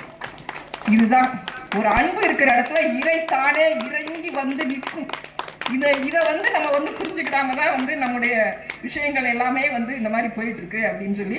இந்த கலியுகத்தில் நமக்கு 1000 சோதனை இருக்கு. இதுல எல்லாம் நம்ம எப்படிங்க அன்பா இருக்க முடியும், அப்படிலாம் நமக்கு நிறைய கேள்வி இருக்கத்தான் செய்யுது, இல்லைன்னு சொல்லலை. நம்ம இதெல்லாம் மனசுக்குள்ள வைக்கும்போது இந்த ஒரு நிலையில நம்ம கண்டிப்பா இருக்க முடியும். இப்போ நம்ம நம்ம அப்படியே எக்ஸ்டெண்ட் ஆகிக்கிட்டே போகும். இந்த அன்பு வரும்போது நம்ம குழந்தை, நம்ம குட்டி இப்படிங்கிறத விட அடுத்த ஒரு நம்ம உறவுகள், அடுத்து நம்முடைய சமுதாயம் கொஞ்சம் நம்மளா அப்படி விரிவடைவதற்கு இந்த அன்பை பற்றி கொள்ள வேண்டும். நம்ம பற்றி கொண்டாலே, இந்த சபையை பற்றி கொண்டாலே அது நடக்கும். அடுத்து 2வது ஈகை. நம்ம இதெல்லாம் ஆன்மீகத்துக்கே நம்ம அர்த்தம் சொன்ன சபையே இதுதான். ஆன்மா பிளஸ் ஈகம், ஆன்மீகம். நீங்க ஏதோ பட்டையை போடுறது, கொட்டையை போடுறது, காவியை உடுத்துறது, காசிக்கு போறது அதெல்லாம் கிடையாது. ஈகையா இருக்கியா, அதுதான் ஆன்மீகம் அப்படின்னு சொன்ன சபை ஒரே சபை. இது மாதிரி வலுவா சொன்ன சபை நான் இதுவரை கேட்கல. இங்கே போவான், எப்பா பரிகாரம் பண்ணா உனக்கு எல்லாம் சரியா போயிடும், இல்லைன்னா அதுல எனக்கு இந்த கமிஷன், இப்படிதான் போயிருக்கே தவிர்த்து நீ ஈகை செய்தால்தான் நல்லா இருப்ப அப்படின்னு சொன்ன சபையை நான் கேட்கல, இதுவரை கேட்கல. இப்ப நீங்க பாத்தீங்கன்னா, ஜாதி 2 ஒழிய வேறில்லை சாற்றுங்கால் நீதி வலுவா நெறிமுறையில் இட்டார் பெரியோர் இடாதார் இழிகுலத்தோர் பட்டாங்கில் உள்ளபடின்னு அடிச்சு சொல்லியிருக்காங்க அவையார். 2 ஜாதி தான், ஒன்று கொடுக்குறவங்க இன்னொன்று கொடுக்காதவங்க, மற்ற எந்த ஜாதியுமே கிடையாது. அவ்வளோதாங்க. நீ எந்த ஜாதி நீயே பார்த்துக்கோ, உன் ஜாதி என்னன்னு நீயே முடிவு பண்ணிக்கோ அப்படின்னு சொல்லியிருக்காங்க. அதுலேயும் வந்து நம்ம வந்து பார்த்தீங்கன்னா சில பேர் பார்த்தீங்கன்னா என்னால் என்னங்க கொடுக்க முடியும், நானே கஷ்டப்படுறேன், சும்மா கொடுன்னு சொன்னா நானே பொழப்புக்கே கஷ்டமா இருக்கு. இப்படி நிறைய பேர் நம்ம இருக்கிறோம். நம்ம வந்து ஏதேதோ காரணங்களை நம்ம தேடுறோம். நம்ம எஸ்கேபிசம் தான் நம்முடைய மனதோட ஒரு டிசைனே. அதுதான் இதுல இருந்து தப்பிக்கணும்னா ஒரு எஸ்கேப் பண்ணி சொல்லணும், நீயே பாவம், நீ செய்யலாமா, நீ நாளைக்கு மாட்டிக்கிட்ட போற, ஏதாவது யாருக்கா கொடுக்கன்னு சொல்லி நான் 10 பேர் கையை பிடிச்சி பின்னாடி இருப்போம் நம்மளை. அது தெரியாமத்தான் செய்யணும். நீங்க செய்யணும்னு நினைச்சாலே தெரியாம செஞ்சாதான் செய்ய முடியும். இல்லைன்னா 10 பேர் பின்னாடி ஆட்டோ ஏன் போக மாட்டேங்க, இதை எப்படா நீ வந்து கண்ணாடியை மட்டும் லைட்டாக மாற்றி வச்சா எப்படி ஆட்டோ ஓடும் அப்படின்னு கேட்போம். அங்கே பின்னாடி 10 பேர் இழுத்துட்டு இருப்போம். இது மாதிரி தான் நம்ம ஆட்டோ ஏன் ஓடலைன்னு நமக்கு தெரிய மாட்டேங்குது. ஸோ வந்து இந்த மாதிரி நம்ம ஈகை அப்படிங்கிறது நம்ம அறம் செய்ய விரும்பு அப்படின்னு சொல்லியிருக்காங்க. ஆமாம், எவ்வளோ டீசெண்டாக சொல்கிறாங்க பாருங்க. முதல் அறம் செய்ய விரும்புடா, செய்யன்னு சொல்லலை, செய்யன்னு சொல்லலை, லைக் பண்ணு, முதலே பிடிச்சிடாது, பார்த்தவனே பிடிக்காது, பார்க்க தான் பிடிக்கும் அப்படின்னு தானே சொல்லுவோம். அது மாதிரி முதல் நினைச்சேன்னா அதுக்கப்புறம் அறம் செய்ய விரும்பு, டீசெண்டாக சொல்லுவாங்க. ஸோ இதெல்லாமே வந்து எவ்வளவு அழகாக சொல்லியிருக்காங்க அப்படின்றத நம்ம புரிஞ்சுக்கணும். இது உண்மையில் நடந்த ஒரு சம்பவம், அமெரிக்காவில் நடந்துச்சு. ஹார்வர்ட் கெல்லின்னு ஒருத்தர், ஒரு மிகப்பெரிய ஒரு டாக்டர், அவருடைய வாழ்க்கையில் நடந்துச்சு. அவர் ஒரு சிறுவராக இருக்கும்போது அவர் வந்து ஒரு ஏழ்மையான குடும்பத்தை சேர்ந்தவங்க. அதனால என்ன பண்றாரு, தன்னுடைய படிப்பு ஒரு பக்கம் படிச்சுட்டு இருந்தாலும் காலையில வந்து அந்த பொருட்களை விற்பது, இந்த மாதிரி ஒரு சைட் பிஸ்னஸ்லாம் பண்ணுவாங்க. நிறைய அந்த மாதிரி வேலைகளை பார்த்து கொண்டு அலைந்து கொண்டே இருந்தார். அலைஞ்சிட்டு ஸ்கூல்ல படிக்கிற பையன் அப்ப படிச்சுட்டு இருக்கும்போது இப்போ இந்த மாதிரி இருக்கே, நமக்கு ஏதாவது ஒரு டம்ளர் தண்ணி கிடைக்குமா, மயக்கம் வருது அவருக்கு. ஏன்னா கையில காசு இல்லை. அப்போ ஒரு வீடை போய் தட்டுறாரு, அம்மா கொஞ்சம் தண்ணி கொடுங்களேன் அப்படின்னு கேட்காரு. அப்போ அந்த அம்மா பார்க்குறாங்க, ஒரு மிடில் ஏஜ் லேடி பார்க்குறாங்க, பாவமாக இருக்குது, சின்ன பையன் பார்க்க முகமே பார்க்க வாடி இருக்குது. அவங்க வந்து பார்த்தோன்னே தெரியுது அவனுக்கு பசிக்குது அப்படின்ட்டு. அவங்க ஒரு டம்ளர் பால் எடுத்து வந்து கொடுக்குறாங்க, குடிப்பா அப்படின்னு. உடனே அவனால எதுவும் சொல்ல முடியல, சரின்னு குடிச்சிடலாம். இதுக்கப்புறம் ஒரு 30 வருடம், ஒரு 15 வருடம் 20 வருடம்னு வச்சுக்கோங்களேன். அவர் வந்து அதுக்கப்புறம் டாக்டர் ஆயிடுறாரு. நல்லா படிக்கிறவர், அதனால டாக்டர் ஆயிடுறாரு. அவருடைய கிளினிக்கு, ஏன்னா அந்த ஊர் தெரியும், அவன் எங்கே வந்து அவனுடைய இளம் வயதில் போய் அந்த பொருட்கள்லாம் விற்றான் என்ற அந்த ஊரோட பேர் அவருக்கு தெரியும் இல்லையா. அந்த கேஷீட்டை படிக்கும்போது அந்த ஊரோட பேர் வருது. ஆனால் நம்ம இந்த ஊர்லெல்லாம் போயிட்டு நம்ம இந்த மாதிரி சேல்ஸ் எல்லாம் பண்ணமே, அப்போ ஒரு அம்மா கூட நமக்கு இந்த மாதிரி ஹெல்ப் பண்ணாங்களேன்னு போய் பார்க்குறான். அந்த டாக்டர் போய் பார்க்குறான்னு சொல்லக்கூடாது, இப்போ பார்க்குறாங்க அதே பெண் தான். அவனுக்கு தெரியுது. ஸோ அவருக்கு வந்து ஒரு மிகப்பெரிய ஒரு கொடிய நோய் இருக்குது. இப்போ இதை வந்து எப்படியாவது காப்பாற்றணும் அப்படின்னு சொல்லி ரொம்ப போராடி ஒரு மந்த் ட்ரீட்மெண்ட் அவர் கொடுக்குறாரு. கொடுத்துட்டு அந்த இதுலேருந்து அவர் வெளியில் கொண்டு வரும்போது, ஆனால் இந்த அம்மாவுக்கு மனசுக்குள்ளே ஒரே பயம். அவங்களுக்கு வந்து எப்படி 1 மாதம் நமக்கு வந்து ட்ரீட்மெண்ட் எடுத்திருக்காங்க, எப்படி நம்ம பில் செட்டில் பண்ணுறது, எந்த அளவுக்கு போடுறாங்களோ, நம்ம என்ன பண்ண போகிறோமோ அப்படின்னு எதிர்பார்த்துட்டு இருக்கும்போது அந்த எவ்வளவு பில் அப்படிங்கிறதுல என்ன எழுதியிருக்காருன்னா, இதற்கான பணம் பாலின் மூலமாக முன்பே கொடுக்கப்பட்டு விட்டது. இது நடந்த ஒரு கதை இல்லை, நடந்த சம்பவம். இதை அவர் வந்து தன்னுடைய இதில் எழுதியிருக்கிறாருங்க. ஸோ என்னைக்காவது ஒரு நாள் நம்ம செய்கிற விஷயம் தர்மம் என்னைக்காவது ஒரு நாள் நம்முடைய காத்து நிற்கும், நம்முடைய சந்ததியை காத்து நிற்கும். ஸோ இந்த ஈகை அப்படிங்கிறது நம்ம பிறவி தோறும் நம்ம தொட்டு வரக்கூடியது, இன்னைக்கு போறதில்லை அப்படிங்கிறத நம்ம ஞாபகம் வச்சுக்கணும். நம்ம இப்போ காலையில் கூட ஐயா சொன்னாங்க, இந்த பஞ்சபூதத்தினால தான் இந்த உடல் ஆயிருக்கு. இதெல்லாமே வந்து நம்ம வந்து நம்மளுக்கே தெரியும். நம்ம வந்து அண்டத்தில் உள்ளதே பிண்டம், பிண்டத்தில் உள்ளதே அண்டம், அண்டமும் பிண்டமும் ஒன்றே அறிந்துதான் பார்க்கும் போதேன்னு சொல்லி வச்சிருக்காங்க சித்தர்கள். ஸோ வெளியிலயும் 5 பூதங்கள் தான் இருக்கு. மண் இருக்கு, காத்து இருக்கு, பார்க்குறீங்க, ஆகாயம் இருக்கு, நெருப்பு இருக்கு, நீர் இருக்கு. இந்த 5 பூதங்களும் சேர்ந்த கலவையாக தான் உள்ளுக்குள்ள. இங்க பாருங்க, எப்ப இதெல்லாம் திடப்பொருளா நீங்க இருக்கீங்களோ அதெல்லாம் மண். உள்ளுக்குள்ள இருக்கக்கூடிய பிளட்டு எதெல்லாம் நீர்த்துவமா இருக்கோ, உங்களுடைய வியர்வை, இந்த உமிழ்நீர், இந்த மாதிரி இருக்கக்கூடிய நீர்த்துவமா இருக்கிறதெல்லாம் நீர். நீங்க வந்து உள்ள ஒரு டைஜஷன் நடக்கணும். அப்போ வந்து என்ன ஆகும், நமக்கு வந்து ஒரு ஹீட்டு தேவைப்படுது. உயிரே வந்து ஒரு ஹீட்டு, ஒரு உயிர் சக்தி இருந்தாலே ஹீட் இருக்கும். ஸோ இதுதான் வந்து காற்று. அதுக்கப்புறம் நம்ம மூச்சு உள்ள வந்து போறதுனால தானே நம்ம வந்து உயிர் வாழ்ந்துகிட்டே இருக்கோம் உள்ளுக்குள்ள. ஸோ இந்த பிராணன் இருக்கு. இதெல்லாம் பார்த்துட்டு இருக்கிற அந்த வெற்றிடத்துல ஆகாயம் இருக்கு, உள்ளுக்குள்ள இருக்கிற எல்லா கேப்லையும் ஆகாயம் நிறைஞ்சிருக்கு. ஸோ நாமளும் பஞ்சபூதம் தான், பஞ்சபூதத்துல தான் வந்திருக்கோம். இன்னைக்கு நம்ம அவங்களால வந்தோம், இவங்களால வந்தோம், படிச்சுட்டோம், அவனுக்கு செஞ்சா சரியா போகும், இவனுக்கு இதை திருப்பி கொடுத்துடலாம். அவங்க இப்படியெல்லாம் பார்த்தீங்கன்னா செட்டில், அப்பா உனக்கு என்ன வேணும் நான் செட்டில் பண்ணிடுறேன், ரொம்ப எல்லாம் இப்படிலாம் பேசாத, உனக்கு பணம் தானே வேணும் செட்டில் பண்ணிடுறேன், இப்படியெல்லாம் கொள்ளக்கூடிய ஒரு ஜென்ரேஷன் நம்ம பார்த்துட்டு இருக்கோம். ரொம்ப கஷ்டமான நிறைய விஷயங்கள், முதியோர் இல்லங்கள் இன்னைக்கு நம்ம பார்க்கக்கூடியது எல்லாமே வந்து ஒரு அப்பா அம்மா கூட நம்ம வந்து திருப்பி கொடுக்க முடியாத நிலைமையில இருக்கக்கூடியவரா பிரபஞ்சத்துக்கு கொடுக்க முடியும். ஏன்னா பிரபஞ்சம் வந்து எல்லாத்தையும் கவனிச்சுட்டே இருக்கு. நம்ம உணவு சாப்பிட்றோம்னா எதெல்லாம் திடப்பொருளோ அதெல்லாம் மண்ணு. இந்த உள்ள அந்த அந்த எல்லாத்துலேயும் சுவைகள் இருக்கு, அந்த சுவைகள் எல்லாத்துக்குள்ளேயும் ஐம்பூதங்கள் இருக்கு. இது எல்லாமே தத்துவங்கள் தான். நம்ம உள்ள சாப்பிட்றதும் ஐம்பூதங்கள் தான். கடைசி நம்ம வந்து உணர்வுகள்லையும் ஐம்பூதங்களாக தான் இருக்கும். அதெல்லாம் மறந்துடுறோம் உணர்வுகள்ல கூட.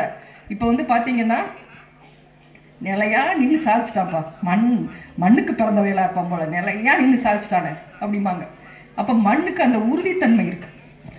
அப்போ பார்த்தீங்கன்னா சில பேர் பார்த்தீங்கன்னா அப்படியே அருவியா கொட்டுறான்பா, பேசுனா அருவிதான் கொட்டுறோம் அப்படின்றாங்க. அப்ப என்னன்னா அந்த நீரை வந்து நம்ம உணர்வுல கொண்டு வரோம். இதெல்லாம் இல்லாம நம்ம வாழவே முடியாது. இப்போ ஒருத்தருக்கு நல்லா இருக்காங்கன்னா உள்ள வந்து கொஞ்சம் எரிச்சல் வருதா இல்லையா, லைட்டா அந்த பேர்னிங், இதுவும் வந்து உணர்வு தான். இந்த உணர்வு வந்து இல்லாம நம்மளால இருக்கவே முடியாது. ஸோ வந்து சிட்டா பறக்கிறான்ப்பா. இப்போ நீங்கள் இந்த கோயம்புத்தூர்காரெல்லாம் சொல்லுவாங்க, எப்படியா நீ அனுமார அங்கேருந்து ஓடியாரா இங்கேருந்து ஓடிடுற அப்படின்ட்டு. ஸோ சிட்டா பறந்து வரையா அப்படின்னு சொல்லுவாங்க.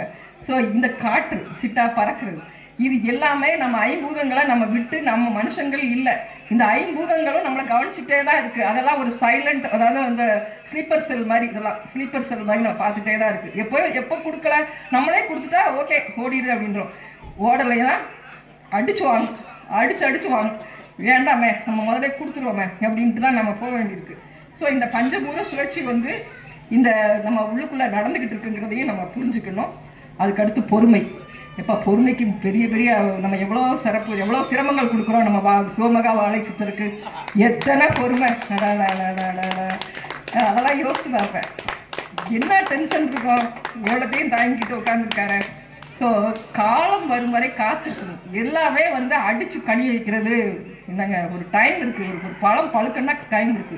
ஒரு விதையை போட்டால் அது விருட்சமா வர வரைக்கும் உட்கார்ந்துருக்கணும். தோண்டி பார்த்தா எப்போங்க எப்படிங்க விதை வர்றது?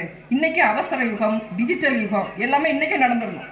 டாக்டர்கிட்ட போனா ஐயா நாளைக்கு நான் ஃப்ளைட்டு புக் போட்டிருக்கேன் சரியாயிடும், அவனுக்கு செக் வைக்கிறான். என்ன செய்யறது? இவ்வளவு அவசரமா பட்டா எவ்வளவு அவசரம் தேவைப்படுறாங்க.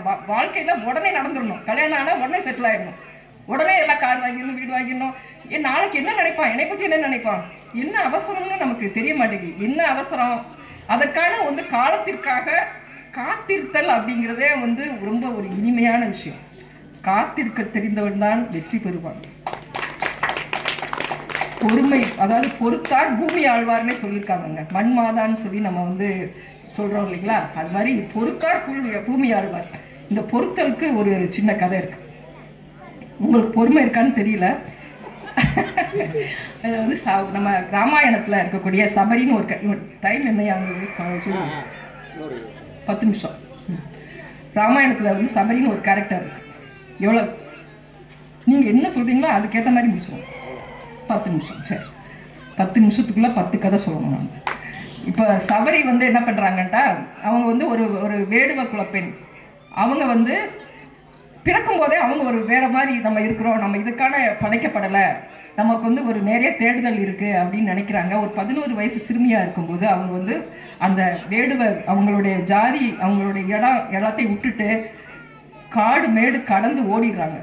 அவங்க ஓடி போய் சேர்ற இடம் வந்து மதங்க முனிவரோட ஆசிரமம். மதங்க முனிவரோட ஆசிரமத்துல போய் அந்த காலத்துல நாங்க இப்பெல்லாம் வந்து சீடர்களா சேர்த்துக்கிறீங்க பெரிய மனசு பண்ணி, ஆனா அப்பெல்லாம் வந்து பெண் சீடர்களை சேர்த்துக்க மாட்டாங்க. பெண் சீடர்கள் வந்தாலே மற்ற ஆசிரமத்துல இருந்தெல்லாம் போர்க்கொடி தூக்குவாங்க. ஏன் அப்படி சேர்க்குறீங்க அப்படின்னு பிரச்சனை பண்ணுவாங்க. அப்பயும் ஒரு நல்ல குரு இருந்திருக்காரு, அவர் தான் மதங்க முனிவர். அவர் இந்த சீடரை சேர்த்துக்கிட்டாங்க, பெண் சீடரை சேர்த்துக்கிட்டாங்க. அவங்க கூட அவங்க பயணிக்கிறாங்க. அப்போ ஒரு காலம் வருது, மதங்க முனிவர் மகா சமாதி அடைகிறாரு. அந்த காலத்துல அவர் என்ன சொல்றாருன்னா, அம்மா உன்னுடைய ஒரு தூய மனதிற்காக உங்களுக்கு ஒரு நல்ல விஷயம் நடக்க போகுது. இப்போ அவதரித்திருக்கிறார், அதாவது பரந்தாமனே வந்து ராமனாக அவதரித்திருக்கிறாரு. அவர் வருவார், அதுவரை காத்திரு, இந்த ஆசிரமத்திலே இரு. அப்படின்னு சொல்றாங்க. அப்ப வந்து அவங்களுக்கு ஒரு மிடில் ஏஜ் தான். அப்ப இருந்து 32 வருஷம் காத்திருக்காங்க. ஒரு வருஷம் 2 வருஷம் இல்லை, 32 வருஷம் தனிமையாக இருந்து தினம் தினம் போய் பழங்களை பறிச்சுட்டு வருவார். இன்னைக்கு வந்துட்டாருன்னா அப்ப இன்னைக்கு கொடுக்கறதுக்கு பழம் வேணும் இல்லையா ராமருக்கு அப்படின்னு டெய்லி போய் பழத்தை பறிச்சுட்டு வந்து கொண்டு வந்து வச்சிருப்பாங்க, வரமாட்டாங்க. இப்படியே 32 வருடம் ஆயிடுச்சு. ஒரு காலகட்டத்தில் சீதையை வந்து ராவணன் எடுத்து கடத்திட்டு போயிடுறாங்க. அப்போ வந்து அவர் சுக்ரீவனை தேடி வரும்போது அந்த சபரியோட ஆசிரமத்துக்கு வராங்க. பல ஆசிரமங்களில் காத்து கிடக்குறாங்க. அவர் வந்து சேர்ந்த இடம் சபரி. ஏன்னா அவருக்கு தெரியாதா தனக்கான பக்தை எத்தனை வருஷங்களாக காத்திருக்காங்க அப்படின்னு சொல்லி. அப்போ வந்து அவங்க பழங்களை கொடுக்குறாங்க. இவங்க பார்த்து மகிழ்றாங்க. அவரை தொட்டு பார்க்குறாங்க, தடவி பார்க்குறாங்க, பேசுகிறாங்க. அவங்க வேற ஒரு நிலையில் இருக்கிறாங்க. ஸோ அந்த பழங்கள்லாம் கூட கடிச்சு இருக்குது. என்னப்பா கடிச்சிருக்குது, அதெல்லாம் சாப்பிடாதண்ணே, இது ஏதோ கொஞ்சம் டேமேஜ் ஆன மாதிரி இருக்குன்னு சொல்கிறான் தம்பி இல்லையா. நீயும் சுவைத்துப்பார், அன்பின் சுவை இதில் தெரியும், பக்தியின் சுவை இதில் தெரியும் அப்படின்னு சொல்கிறார். அம்மா தம்பியும் சாப்பிட சொல்கிறார். ஸோ அவங்கள வந்து ஆசீர்வதித்து அவங்க வந்து என்ன வேணும், நீ இவ்வளோ வருஷம் காத்திருந்தே, உனக்கு என்ன வேணும்? ராமா, உன்னை ஸ்பரிசிக்க வேண்டும் என்று நினைத்தேன், உன்னை தரிசனம் பண்ண வேண்டும் என்று நினைத்தேன், உன்னை காண வேண்டும் என்று நினைத்தேன், அவ்வளவுதான் அப்போ அப்படின்னு காலில் விழுந்து அவங்க வந்து அவரோட வந்து இணைஞ்சிடுறாங்க. ஸோ இதுதான் வந்து பொறுமை. அதுக்கப்புறம் வெறுமை நிலை. இப்போ நீங்கள் வந்து என்ட்ரன்ஸ் எக்ஸாம் வச்சுருந்தாங்கன்னா இந்த இதுக்கு மட்டும் 0 தான் வாங்கணும் அப்படின்னு சொல்லியிருக்காங்க. நம்மளுடைய சிவமகா வாழை சித்தத்துக்கு இப்போ எல்கேஜிலாம் கூட என்ட்ரன்ஸ் எக்ஸாம் வைக்கிறாங்க. ஆனால் இங்கே என்ட்ரன்ஸ் எக்ஸாமில் நம்ம முட்டை வாங்கினா தான் சேர்த்துக்குவாங்க. ஸோ அதை வந்து கொஞ்சம் ஞாபகம் வச்சுக்கணும். எல்லாத்தையும் விட்டுட்டு வந்துருங்க அப்படின்னு சொல்லியிருக்காங்க. திருப்பி சரணாகதி. இந்த சரணாகதிங்கிறதுலையும் இன்னைக்கு வந்து பார்த்தீங்கன்னா நமக்குன்னு ஒன்றும் பெரிய நமக்குன்னு ஒரு பெரிய என்ன நோக்கம் கோரிக்கை அதெல்லாம் ஒன்றும் இல்லை. பிரபஞ்சத்துக்காக இந்த யுகமாற்றம் ஒன்றே நம்முடைய நோக்கமும் என்ற குருவினோட நோக்கத்தை நம்முடைய நோக்கத்தாக கொண்டவர்கள் மட்டுமே சரணாகதி. அவ்வளோதான். இந்த ஒரு விஷயம் மட்டும் நம்மக்கிட்ட இருந்தால் அது சரணாகதி, வேற எதுவுமே இல்லை. இது எவ்வளோ சிம்பிளாக இருக்குது ஆனால் கஷ்டமா, சிம்பிளாக இருக்குது ஆனால் கஷ்டம்னு அடிக்கடி அகத்தியர் சொல்லுவாங்க. எளியது ஆனால் சிரமமானது. அதுபோல் இவங்க வச்சுக்கிறதும் சரணாகதி இதுதான். தன்னை தாழ்த்துதலில் வந்து நம்ம ராமானுஜரை வந்து நான் இதில் எழுதியிருக்கிறேன். ராமானுஜர் வந்து ஒரு 18 முறையாக அவரை வந்து போய் கடைசியில் கற்றுக்கிட்டாரு அப்படின்னு சொல்லுவாங்க. ஆனால் இந்த 18 முறையும் அவர் வந்து அந்த திருக்கோஷ்டியூர் நம்பி வந்து திருப்பி அனுப்பலை. 18 படிநிலைகளை கடந்து வர சொல்லி அனுப்புகிறார்.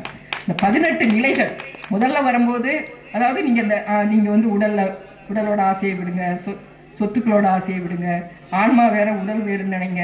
ஸோ நீங்கள் வந்து இறை பந்தத்தில் இருங்க, உங்கள் ஆச்சாரியர் இதுவரை கற்றுக்கிட்ட ஆசிரியர்களுடைய அருளை பெறுங்க. இப்படி ஒவ்வொரு முறையும் இந்த 18 எழுதியிருக்கேன். அவங்க எனக்கு கொடுத்துருக்கிறது 10 நிமிஷம் தான், அதனால 18 நம்ம சொல்ல வேண்டாம். ஆனால் முதல்ல வந்து உலக விஷயம் பற்றிய நீக்கிய பிறகு வா அப்படின்னு சொல்லிட்டாரு. ஏன்னா ரெண்டாவது என்ன சொல்றாருன்னா, போய் சிந்திக்கிறாரு, இதை பற்றி சிந்தித்து அதை பக்குவம் அடைந்து பிறகு வருகிறார் 2வது முறையாக. அப்பவும் வந்து என்ன சொல்றாருன்னா, நான் என்னுடையது என்பதை நீக்கி பிறகு வா அப்படின்ட்டார். சரிங்கய்யா அப்படின்னு. ஒவ்வொரு முறையும் அவர் எப்படி போவார்னா, அந்த திருக்கோஷ்டியில் போனதுல இருந்து கீழே விழுந்து தலையால விழுந்து அவர் தலை எங்க பட்டுச்சோ அந்த இடத்துல திருப்பி நின்று திருப்பி விழுந்து தான் அவர் வீட்டுக்கு போவார். ஒவ்வொரு முறையும் அப்படி போகும்போதெல்லாம் அவரை உட்கார வச்சு நீ இதை தெரிந்து கொண்டு வா அப்படின்னு அனுப்புறாரு. 3வது உடல் வேறு ஆன்மா வேறு என்று அறிந்து வா. 4வது உடல் மீது உள்ள பற்றை நீக்கி வா. 5வது சொத்து செல்வம் இதெல்லாம் சேர்க்கிறதெல்லாம் நீக்கிட்டு வா. 6வது இறைமேல் உள்ள பற்று தவிர பிற பற்றுக்களை எல்லாம் நீக்கிட்டு வா. 7வது இறை ஒன்றின் மீது மட்டும் ஆசை கொண்டு வா. 8வது இருமை நிலை நீக்கி வா. அந்த விருப்பு வெறுப்பு வேண்டாம் வேண்டாம் இந்த மாதிரியான விஷயங்கள்லாம் உன்கிட்ட இருக்கக்கூடாது. இந்த இருமை நிலைகள்லாம் நீக்கிட்டு வா. 9வது ஆண்டான் அடிமை சம்பந்தம். அவருக்கு நம்ம அடிமை. இந்த 2 தான் உலகத்துல, வேற எதுவுமே இல்லை, வேற எதுவுமே கிடையாது அப்படிங்கிறத எண்ணிட்டு வா அப்படின்னு சொல்றாரு. 10வது இதுவரைக்கும் உள்ள இறை குணங்கள் எல்லாத்தையும் திருப்பி சிந்திச்சுட்டு வா. இது ஒரு இம்போசிஷன் மாதிரி. திருப்பி போயிட்டு வா, அந்த 9ஐயும் சிந்திச்சுட்டு வா. அதுக்கப்புறம் 11வது நல்லவர் அபிமானம் பெற்றுவா. நல்லவங்க கூட நம்ம கூட சம்பந்தம் இருக்கணுங்க. அவங்க அதெல்லாம் வந்து அவங்களோட ஆசீர்வாதம்லாம் பெற்றுவா. அதுக்கப்புறம் 12வது எம்பெருமான் அடிகளாருடைய அபிமானம். அவருக்கு பணி செய்கிறவங்களுடைய அபிமானம் வரணும் உனக்கு. அது ரொம்ப முக்கியம். அடிகளாருக்கு பணி செய்யணும், அது பெற்றுவா. அப்புறம் 13 பெருமானின் கிருபையை உணர்ந்து வா. அவர் எப்படி உங்களோட கிருபையா இருக்காருன்னு யோசிச்சு பாரு. 14 நான் எம்பெருமானுக்கே உரியவன் அப்படின்னு நினைச்சிட்டு வா. அதாவது காதலாகி கசிந்து உருகி அப்படின்னு சொல்லுவாங்கல்ல, அந்த ஒரு ஸ்டேஜுக்கு நீ போயிட்டு வா. 15 பெருமானை அடைவதே நோக்கம் என்று எண்ணி வா. 16 பெருமானை அனுபவிக்க அனுபவிக்க ஆனந்தம் என்று நினைத்து வா. இதுதான் டிவைன் டேஸ்ட், தேவ ருசி. அதை நினைக்க நினைக்க நினைக்க நமக்குள்ள அந்த டேஸ்ட் வரணும். அந்த டேஸ்ட் வந்ததுக்கு அப்புறம் பாடா நீ போயிட்டு வா அப்படின்ட்டாரு. சரிப்பா அப்படின்னு போறாரு. திருப்பி 17 ஆச்சாரியார் அனுகிரகம் பெற்று உங்களோட யார் யாரெல்லாம் இதுவரை அவருக்கு வந்து 5 ஆச்சாரியர்கள்னா 5 குரு எல்லாருடைய அருளையும் பெற்றுவா. தண்டம் பௌத்திரம் ஏந்தி தனியாக வா அப்படின்னு சொல்லிட்டு போயிட்டார். கடைசியில 17ஆவதா தனியாக தான் வரணும். தண்டம் பௌத்திரம்லாம் கொண்டு தனியா வரணும். வந்தாரா? வரல. 18வது முறை போகும்போது அதிகார புருஷரே வாரும் அப்படின்னு கூப்பிடுறாரு. கூப்பிட்டுட்டு ஆனா கூட யாரா 2 பேரை கூட்டு போறாரு. அப்பயும் 2 பேரை கூட்டு தான் வர்றாரு. கூரத்தாழ்வாரையும் முதலியாண்டான இவங்கெல்லாம் என் கூட தண்டமாவும் என் கூட பவித்திரமாவும் கூட இருக்காங்க, இவங்களும் வந்திருக்காங்க அப்படின்னு. என்ன ஒரு அன்பு பாருங்க அவருக்கு, ராமானுஜருக்கு. எல்லாரும் கூட இருக்கவங்களாம் நல்லா இருக்கணும் அப்படின்ட்டு சரின்னு உபதேசம் பண்றாரு. உபதேசம் பண்ணதுக்கு அப்புறம் நான் எப்படிலாம் சோதிச்சு உன்னை பண்ணேனோ அந்த மாதிரி தான் நீ சோதனை பண்ணி அடுத்தவங்களுக்கு சொல்லணும், இல்லைன்னா நரகத்துக்கு தான் போவேன், அந்த மாதிரி சொல்லக்கூடாது யாருக்கும் அப்படின்னு இன்ஸ்ட்ரக்ஷன் கொடுத்து எல்லாருக்கும் சொல்லிதான் தீருவேன் அப்படின்னாரு. நான் ஒருவன் நரகம் புகில் என்ன, எல்லாரும் சொர்க்கத்துக்கு போறாங்களே அப்படின்னு திருப்பி கேட்கிறாரு. எம்பெருமானாரே அப்படின்னு அவரை கெட்டி பிடிக்கிறாரு. ராமானுஜரை குரு கட்டுப்பிடிச்சு அவரோட பையனையும் பொண்ணையும் அவருக்கு சீதரா சேர்த்துட்டார். ராமானுஜருக்கு எவ்வளவு பெரிய ஒரு விஷயம். ஸோ இதுதான் வந்து நம்ம வந்து தன்னை தாழ்த்துதல். ஏதும் வேண்டாம் நிலைக்கு வந்து ஏற்கனவே வந்து நம்மளுடைய ஆசிலேயே வந்து நம்ம கண்ணபிரான் வந்து சொல்லியிருக்காங்க. குசேலர் வந்து போய் அவங்க 2 பேரும் பாலிய நண்பர்கள், சாந்திமினி ஆசிரமத்தில் படித்தவங்க. வரும் 2 பக்கமும் வேற, இவர் ஒரு பார்த்துட்டு போயிட்டாரு, இவர் திடீர்னு நம்ம ஃப்ரெண்ட்ஸை மீட் பண்ணுவோம், நம்ம ஒரு இடத்துல இருப்போம், அவங்க வேற இடத்துல இருப்பாங்க. இதெல்லாம் நடக்கும். அதே போல கண்ணன் பெரிய ஒரு மன்னன் ஆயிட்டான். குசேலர் வந்து நிறைய குழந்தைகள் பெற்று வறுமையில் இருக்கும்போது அப்போ ஒவ்வொரு நாளும் இரவு கண்ணபிரானை வந்து நினைப்பாரே தவிர்த்து இந்த வறுமை என்ற விஷயம் கேட்டு பெறுவதற்காக இல்லை. இந்த வறுமை என்பது நம்ம வந்து பல்வேறு பிறவிகளாக நம்முடைய கர்மவினைகளை கழிப்பதற்காக வந்ததுதான் இந்த வறுமை என்பதை உணர்ந்து கொண்ட ஒரு பெரிய தவசீலர் குசேலர். அதனால அவர் வந்து போய் ரெக்வஸ்ட்ல பண்ணணும்னு நினைக்கல. ஆனாலும் சுசீலைங்கிற அவருடைய தர்மபத்தினி நீங்க போயிட்டு வாங்க, குழந்தைங்களுக்காகவாது போங்கன்னு கேட்கும்போது இதே ஒரு சந்தர்ப்பமாக நினைச்சுதான் போறாரு. ஆனா அங்க போறவர் கண்ணபிரான் அவர் வாசல்ல நின்னாலும் அந்த மணி முடியும் அணியவில்லை, காலில் பாதுகை அணியவில்லை. சுதாமா அப்படின்னு சொல்லி ஓடி அவரை போய் கட்டி பிடிச்சு எல்லாரும் திகச்சு போறாங்க. இவங்க வந்து ஒரு மன்னர் வந்து இப்படி ஒரு பரதேசி மாதிரி இருக்கிறவரை வந்து கட்டி பிடிப்பாரா அப்படின்ற ஒரு பெரிய ஒரு புரட்சியவே செய்தவர் வந்து கண்ணன். அந்த மாதிரி அவர் ஏதும் வேண்டாம் ஒரு அவல் கொடுத்து விட்டுருக்காங்க. அந்த அவளையும் வந்து சாப்பிட்டு பார்த்து அந்த அவலில் வந்து உள்ள ருசியை அறிந்து எவ்வளவு அவள் அடிபட்டிருக்கு, நொறுங்கி இருக்குங்கிறது இவனுடைய வாழ்க்கையை சொல்லுது அப்படின்றாரு. ஸோ இந்த மாதிரி கஷ்டப்பட்டிருக்கவன் இதை ஒரு விடி அங்கே எடுத்து சாப்பிடும் போதே அங்கே அத்தனை செல்வ நிலைகளையும் கொடுத்துட்டாரு. 2வது விடி சாப்பிடும்போது அம்மா என்ன பண்றாங்க, ருக்மணி அம்மா கையை பிடிக்கிறாங்க. உணர்ந்து கொள்கிறார். அடுத்த பிடியை கொடுத்தா இவங்களும் அங்கே போய் தான் சேவகம் பண்ணணும். ஏன்னா அந்த அளவுக்கு அள்ளி அள்ளி வந்து கொடுத்துக்கிட்டே இருக்காரு. அவங்கள கூட நான் கண்ட்ரோல் பண்ணிடுவேன், ஆனா சிவமகா வாழை சித்திரை என்னால கண்ட்ரோல் பண்ண முடியலன்றாங்க ருக்மணி அம்மா. அந்த அளவுக்கு அள்ளி கொடுத்துட்டு இருக்காரு. எல்லாத்துலையுமே வந்து தீபாவளியை கடந்து வந்துட்டான். அதிரடி சரவெடி ஆஃபர் தான். இந்த நான் கடந்த 45 நாள் ஆஃபர் கொடுத்துக்கிட்டே இருக்காங்க. எதுவுமே கிடையாது, எந்த கண்ட்ரோலும் கிடையாது. வாங்கிட்டு வாங்க, வாங்கிட்டு போங்க, இவ்வளவுதான் வந்து சொல்லியிருக்காங்க. இது வந்து இந்த சபையோட ஒரு பெரிய ஒரு ஏதும் வேண்டா நிலைக்கு நமக்கு வந்து பாத்தீங்கன்னா ஒரு பெரிய நூல் தாங்கும் சீடரையே கொடுத்துருக்காங்க.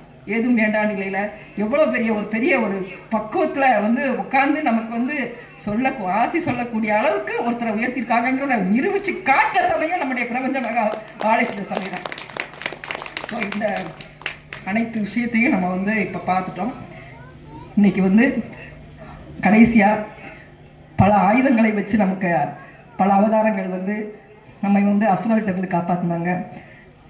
இந்த நம்முடைய சபையில வந்து நம்ம சிவசூட்சம நூல், ஆதி கைலாய சிவசூட்சம நூலே வாளாக வேளாக பரசாக அனைத்துமாக இருந்து நம்மை காக்க வேண்டும் என்று அவருடைய பொற்பாதங்களை, வாழைச்சித்தரின் பொற்பாதங்களையும் இந்த சபையை அமைத்து கொடுத்த அகத்திய பெருமானின் பொற்பாதங்களையும் தொட்டு வணங்கி எல்லாரும் வந்து அவருடைய அருளை பெற்று வாழ வேண்டும் என்று என்னுடைய நோக்கத்தையும் அவரிடம் தெரிவித்து முடிக்கிறேன். நன்றி, வணக்கம் ஐயா.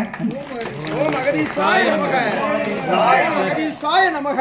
ஓம் அகதீசாய நமக. அகதீசாய நமக. ஓம் அகதீசாய நமக. ஓம் வாழை சித்தர் திருவடிகள் போற்றி. ஓம் வாழை சித்தர் திருவடிகள் ஓம் வாழை போற்றி. சித்தர் திருவடிகள் போற்றி. ஓம் வாழை சித்தர் திருவடிகள் ஓம் சிவமகா வாழை சித்தர் திருவடிகள் போற்றி. ஓம் சிவமகா வாழை சித்தர் திருவடிகள் போற்றி.